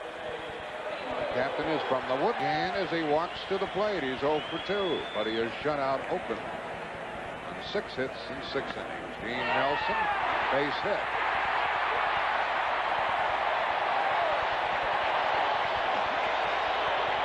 Hey, Jim Cott, what do you think about Rijo staying in the game and the bullpen not being employed at this stage? Well, man, I'm all for it, Jack. I mean, the guy's got a shutout going and gets a base hit. I think sometimes you can reach a little far, maybe, if you take a pitcher out of a game who's got it going like Rijo. He looks just fine from here. Save the nasty boys till later. Those pitchers stick together, Tim. Well, I don't know, Kitty. I'm going to have to disagree. I know this isn't any counterpoint or anything like that. But if you're going to start, if this series goes to 7 games, Rio's going to have to start twice on 3 days rest. He's only done it twice this year. He did it once in the LCS. Oh, we'll see what comes of it. Rijo not only stayed in the game and hit, but got a hit. And strike 1 to Barry Larkin, who was 0 for 2 with a walk. Blame it on Rijo. Earlier, Tim said Rijo is rojo, red caliente, red hot, and he is. He's having a big night here, as are Hatcher and Davis.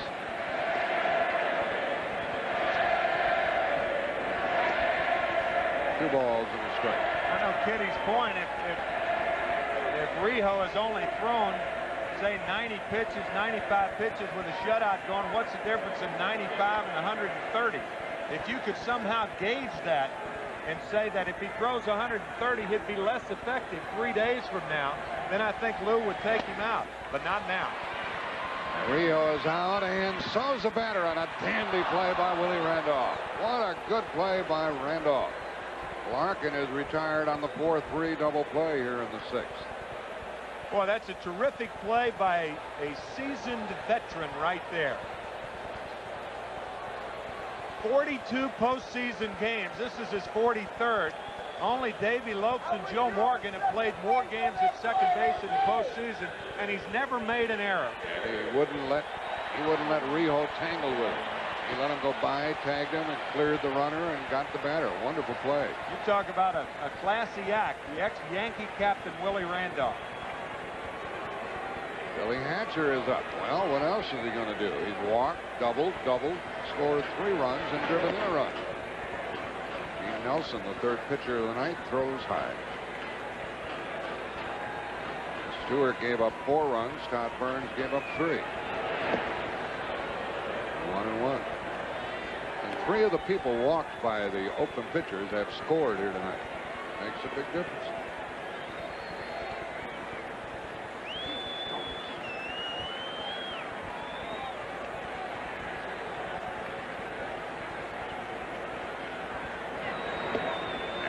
Strike. This Oakland club does not have a one-man bullpen. This pitcher is working out there now. Gene Nelson has been very effective for the club all season. And Hatcher fouls it out of play to keep it 1-2. And a good play by a fan. They call this the Queen City of Ohio. We'll look at the downtown area with a new office building in the forefront. It's a nice town. People had a big rally today at noon. 7,000 people downtown. Hatcher stays up there. That's how the scoring got underway tonight. Eric Davis going downtown on Dave Stewart. He didn't go that far downtown, however. And that's what started all of this. There's Eric, a 2-run, 2-out home run in the 1st. He's also had another hit and run batted in. Hatcher. What a good play by Lansford, but another base hit for Hatcher. He's on base for the 4th time. He's 3 for 3. I think instead of starting blocks in track, what they should have is a batter's box.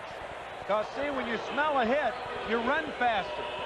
And in more track guys, that's something to do with baseball. If you put a batter's box there and let them run the 100-yard dash, they'd get there quicker. Because when guys smell that hit, I guarantee you, they can get to first in a hurry. Hatcher was hustling. O'Neill's the batter. He is 0 for 2 with a walk, a run scored, and a run batted in.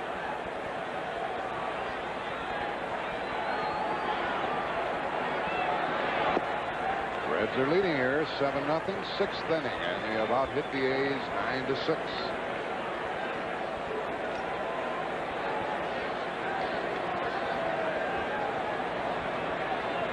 Two hits in this inning, giving it up by Nelson.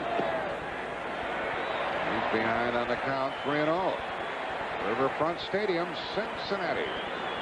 On the banks of the Ohio, and there's our line score. Game 2 tomorrow night at 8 o'clock here on CBS, 8 Eastern. Welch against Danny Jackson. And a walk to O'Neill. There have been 2 hits and a walk in this inning. So it's Bob Welch and Danny Jackson tomorrow night. There's Bob, a 27-game winner this year. Eric Davis is up.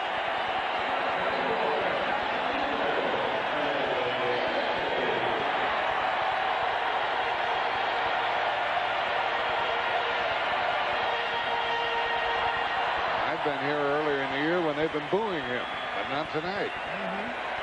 He's 2 for 3 with 3 RBIs, and he has 2 on, 2 out. Ball 1. See, I think the boos come from when you sign a new contract. I think people think you should immediately justify the contract you just signed. If you make $3 million a year, you should be playing like a $3 million player. He's being paid on what he did, not on what he's doing. 2-0 as Nelson struggles. That's what happens with players like Davis. They sign big contracts, and most of the time, the reason they don't do it is they're trying too hard, not hard enough. Not trying too hard enough. I guess that was clear. They got him this time, and Gallego steps on the base, and the Reds lead 2. They have left 6. We've played 6. Cincinnati leads it 7-0. There's the Dominican dandy, and I'm telling you, he was the toughest right-handed pitcher that I faced, Juan Marichal. He is doing the Spanish radio to 50 million people. They're being broadcast to over 60 countries, and he is the father-in-law of Jose Rijo.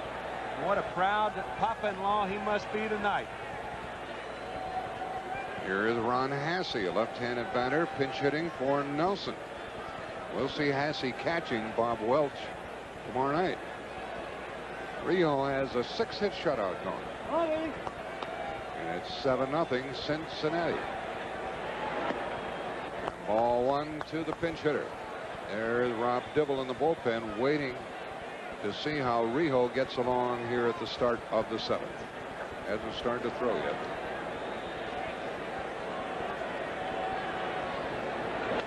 And a foul, a good swing by Hasse, 1-1. Look at this. The Oakland Athletics, when leading after 6 innings, have won 79 of 83. The Cincinnati Reds lead the National League, winning 74 of 80 when leading after 6 innings. So they wrap it up with that bullpen in a hurry. Yeah, we know why. Hasse leading off, pops it up to O'Neill and right. 1 out in the 7th inning. I guess Lou Piniella is going to go down the line with Rijo as long as he has the shutout going, as Jim Cott suggested earlier. Well, if that's the case, why is Dibble warming up? Because I would think that with a guy like Dibble who throws so hard, that you're not going to warm him up unless he's going in the ball game. Yeah, don't waste him out there. Yeah, right. Here's a guy who could shake hands with you and throw the next pitch 93 miles an hour. Ricky Henderson, the batter. Ball 1. If you were warming up Dibble in the bullpen, would you wear a mask? I would wear more than that, Jack. Henderson has 1 for 3, a double. Ricky gets his 2nd hit of the night. Boy, what a good player he is. Whew. And he'll probably be running despite the score. 7-0. He swiped while he was running earlier. Well, the Athletics will have the Cy Young Award winner, Bob Welch, in all likelihood. The MVP and Rickey Henderson. He can do so many things. Many feel that he's the best leadoff hitter of all time, and I'm one of those many. Oh, yeah. I would throw in with you there. Best leadoff hitter of all time. That's saying something. There have been a lot of them. So it's 1 on, 1 out in the 7th inning. And the batter, Willie McGee. That might be a double play. They got one. Yep. 4-6-3. That's all in the Oakland 7th, and they still trail 7-0. In the 3rd and 3 in the bottom of the 5th, and Scott Sanderson. Look at the year Scott Sanderson had. Had probably his finest year with the Oakland Athletics, signing on as a free agent. The Cubs let him go last year, and he signed as a free agent and had a fine year. Big overhand curveball. This is his best pitch. This Oakland organization goes out and gets what they need. They spend money. Well, think about it. They signed Mike Moore 2 years ago. They traded for Rickey Henderson last year in the middle of the year. They gave him a big contract. And when they needed 2 left-handers this year before the September 1st deadline, they went out and got Willie McGee and Harold Baines. College football Saturday on CBS. Penn State battles Boston College. That's live at noon. And then at 3:30, it is Miami traveling to Notre Dame. Miami number 2, Notre Dame number 6. There is a base hit by Hal Morris to start the 7th inning, and he greets Scott Sanderson in rude fashion. So on CBS next Saturday, we'll have Penn State, Boston College, Notre Dame, Miami, Oakland, and the Cincinnati Reds. A lot of stuff. Good stuff. Gene Nelson pitched an inning in the 3rd. No runs. Gives way to Sanderson, the 4th pitcher. This fellow's a breaking ball pitcher. Sabo is up. He is singled home 2 runs and given a walk. He's 1 for 2. All Reds here tonight.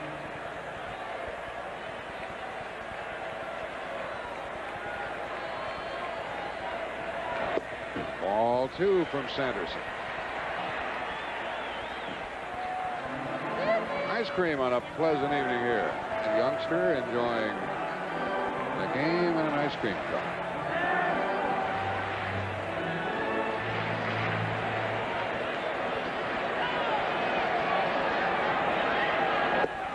That's ball 3.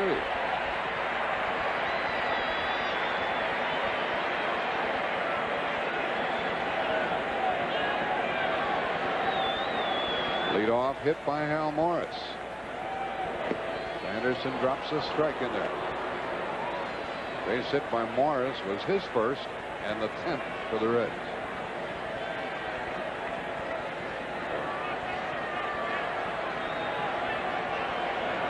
Runner going. Foul 3-2.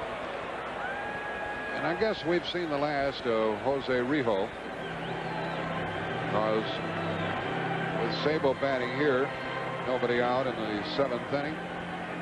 Rob Dibble starts to crank it up again. In fact, he's been warming up and he's ready now.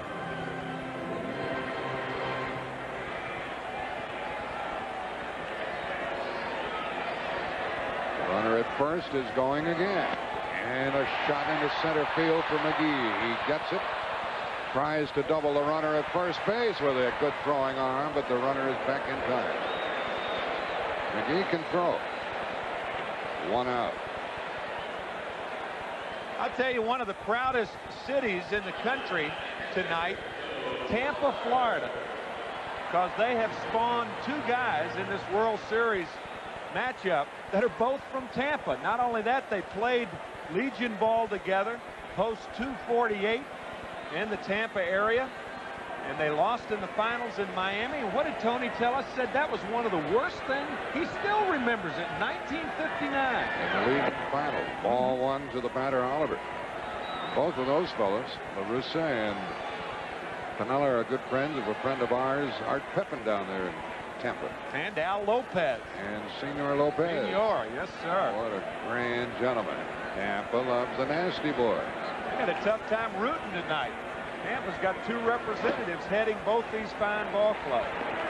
2-0 the count. Well, it's starting to become apparent that you Oakland fans out there are going to have to root your club on when you greet them on Friday. Game 2 here tomorrow night, 8 o'clock Eastern on CBS, then the day off, and then the action Friday in the Oakland Coliseum. And a big swing by Oliver. 2-1. So this is not going to be an automatic victory for Oakland. They're favored coming in, and they should be. There's Eric Davis who will have to be contended with. If he keeps hitting, there's no telling what's going to happen in this series. Morris at first, 1 out. Breaking ball from Sanderson evens the count 2-2. Eric's happy tonight.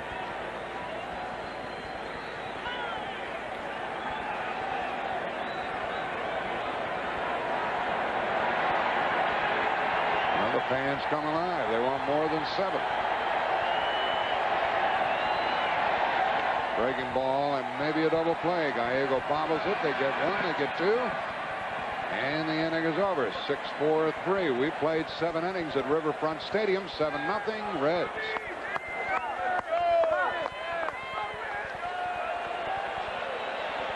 Here comes Dibble. Well, how would you folks like to watch Rob Dibble pitch against Jose Canseco? This should be fun as we go into the 8th inning. 7-0 Cincinnati. I really should. It doesn't matter what the score. Rob Dibble against Jose Canseco. 2 big guys, one who throws hard and one who hits hard. This is fun right here. They'll both cut it loose. Drive. Dibble's been in 4 postseason games. 5 innings, no hits, struck out 10. Canseco 0 for 1 with 2 walks tonight. 1-1. Dibble retired 15 of the 16 Pittsburgh Pirates he faced. The only guy who got on was on a walk. He is one of the nasty boys, Rob Dibble.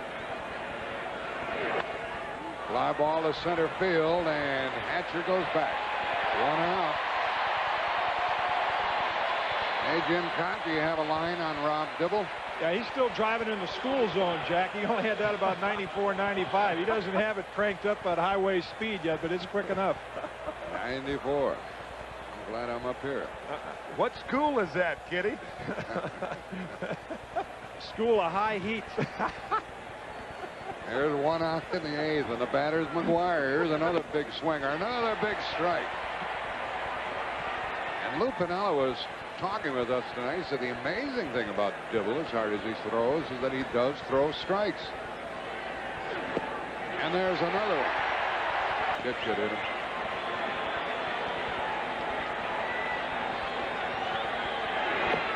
That's low.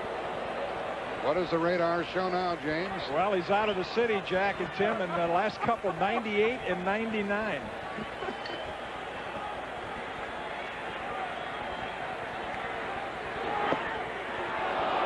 2-2. Well, if he knew you were clocking him and reporting on him, he'd probably send it up to the century mark. There's Bill White. He could hit the fastball.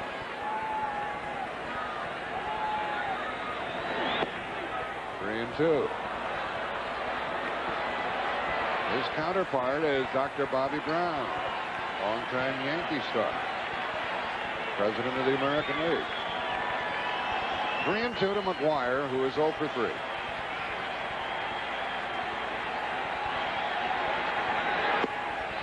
And he walked him. I told you he'd throw strikes. 1 on, 1 out.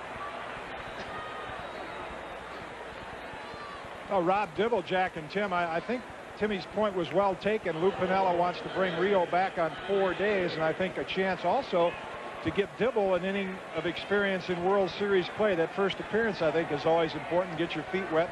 Piniella going to take that opportunity right here in addition to resting Rio back upstairs.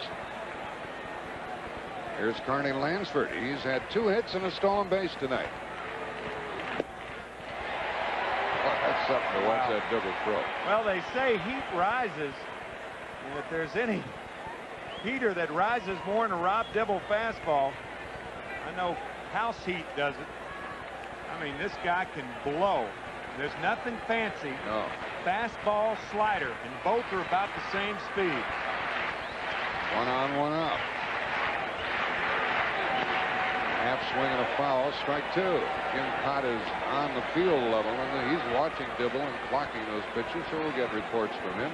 And it is getting a little cooler here at the park as Cott dons the raincoat. 0-2 to Carney Lansford.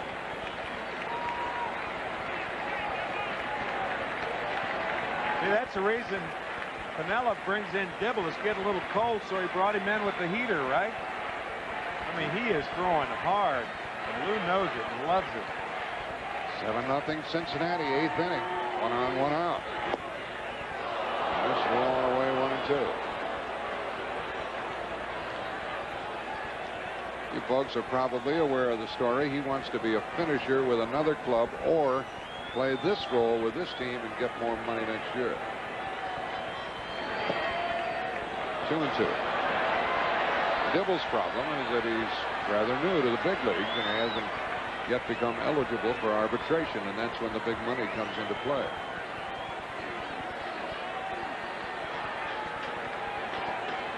He lost McGuire after being ahead on the count. And Carney Lansford flies it out to center field to Hatcher for the second out.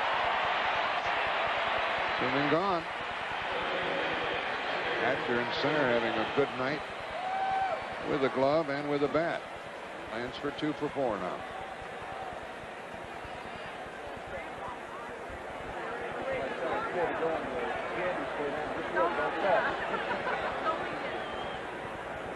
At the plate is Terry Steinbach. He's 0 for 3. And the second baseman can't get it. Steinbach gets his first hit, and there are 2 on, 2 out.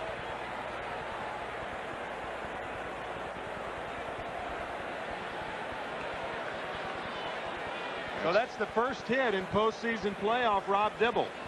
First time they've had 2 runners on base against Dibble. This is his 5th game. At the moment, this is an 8-hit shutout, plus 3 walks. Oakland has left 8, so this could be a lot different than the 7-0 score that we have. There it is, Terry Steinbach hitting the high fastball away from him, just over the outstretched glove of Mariano Duncan. There are 2 on, 2 out.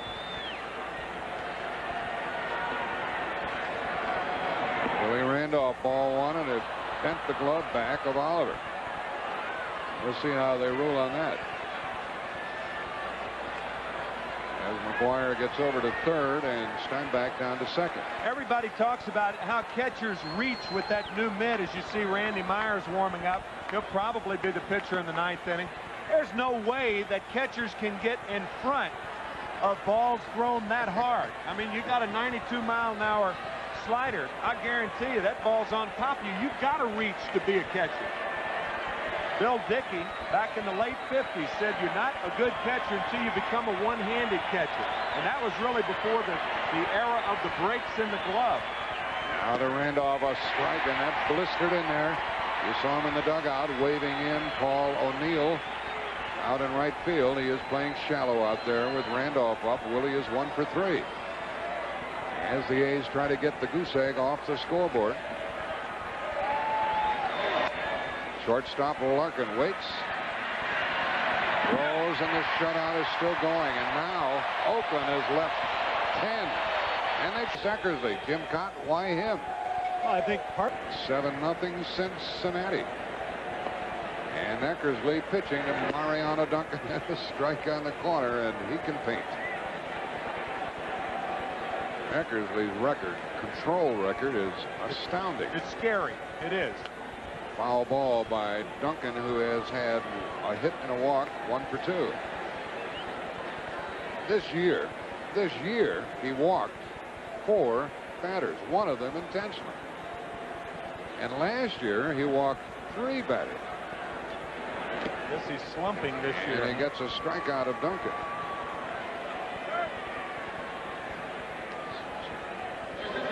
Well, Rob Dibble is through after pitching 1 inning, giving up a hit and a walk. Todd Benzinger will bat for him. Switch hitter. And in the bullpen, Randy Myers will work the 9th. He'll work the 9th for the same reason as Jim said, that Dennis Eckersley is working the 8th just to get the work. Benzinger hits it hard to McGee, and that's the 2nd out of the inning. Eckersley is about as close a thing to a machine as any pitcher you'll ever see. You know, we mentioned Kirk Gibson's home run earlier in the game, and you saw that and heard that great call by Jack, that before that he had walked Mike Davis. That's the last hitter that he has walked in postseason play. Mike Davis before the Gibson home run. That was 88. 1988. That's 2 years ago. Barry Larkin has a walk, a run scored, and 0 for 3. Ball 1 from Dennis.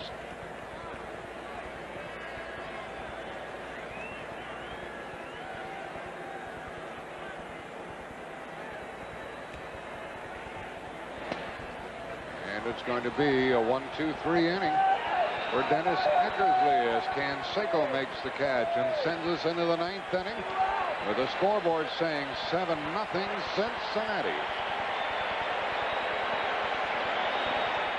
Welcome back to Game 1 of the World Series. On the 3rd floor at Riverfront, they have the crown jewels of the Cincinnati Reds, an historic past here, the world champion trophies from the Big Red Machine, 75 and 76, Pete Rose statue. But if you're a real baseball collector, this is the one I think you want. The 1919 baseball from the world champions back then. And it's signed by the winning pitcher, Dutch Ruther. And Tim, that's about the only player you haven't told me a story about. I don't know who Dutch Ruther was. That was the year of the Black Sox scandal, though. Here's Gallego on a strike, and now foul. Strike 2 with Randy Myers on the hill for Cincinnati in the 9th. Cincinnati beat the White Sox 5-3, 5 games to 3. That was when the World Series was 5 out of 9, the best 5 out of 9. 1919, 20, and 21. After having it earlier 5 out of 9 in 1903. And Myers gets a strikeout of Gallego. There's Willie Randolph. Randy Myers gets a strikeout to start the 9th inning.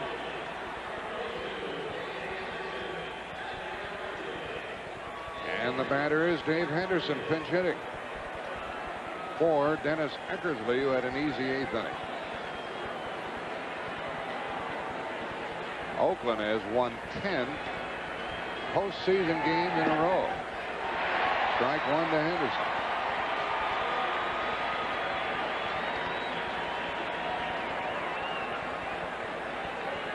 Leadoff man is gone. And the pitch is low. Tim McCarver, the one thing we must establish here, if Cincinnati was going to have a chance to win the series, they had to beat Dave Stewart somewhere along the line. And apparently they've done it here tonight. And we talked about at the beginning of the show, at the beginning of the game. Anderson hits it foul.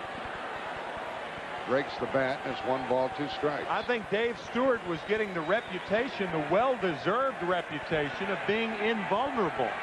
And here Cincinnati comes up. They beat Dave Stewart.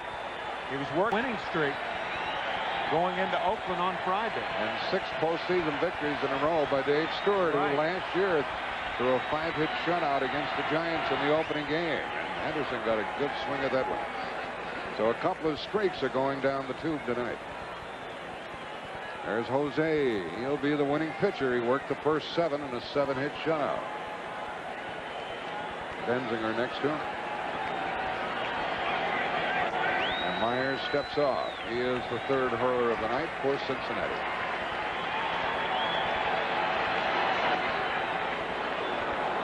Count is 2-2.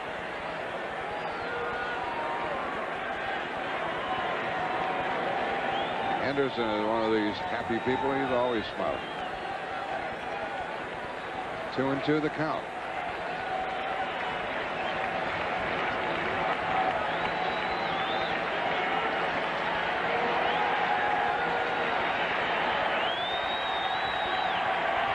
Oakland has left 10 men on base tonight while being shut out.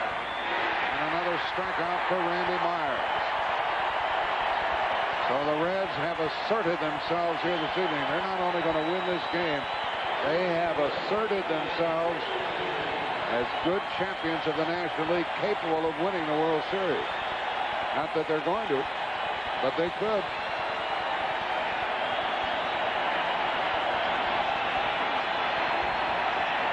Ricky Henderson is the third man up in this inning.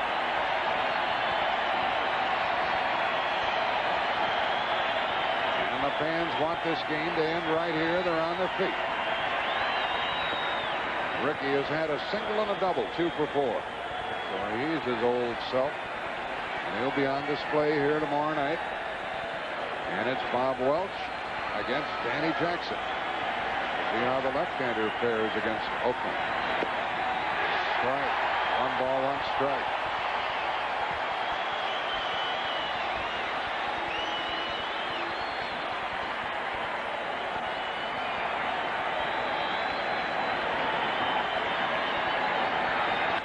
Ricky gets his third hit of the night. And he'll shoot down to second base ahead of the throw from Eric Davis. 3 for 5 for Ricky Henderson.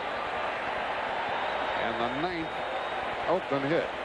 By the way, if they leave him on, they will tie a record of leaving 11 men on while being shut out in the World Series game.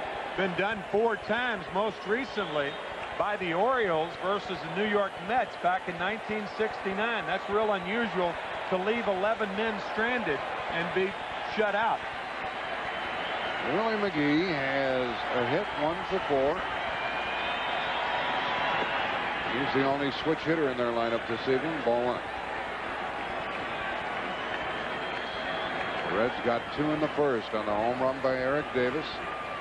2 in the third. A walk to Larkin, double by Hatcher. Infield out by O'Neill. They got 3 in the 5th. Double by Hatcher, single by Davis. 2-run single by Sabo. Hatcher 3 hits and a walk. Davis single and home. Has a 7-0 in the 9th. 2 out.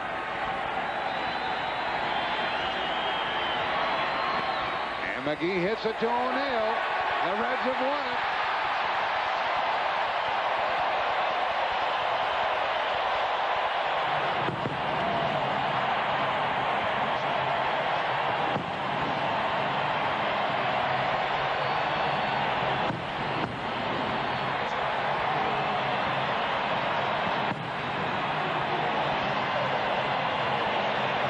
Is what got Cincinnati going in the very first inning. A walk to Hatcher, and this 2-out home run by Eric Davis.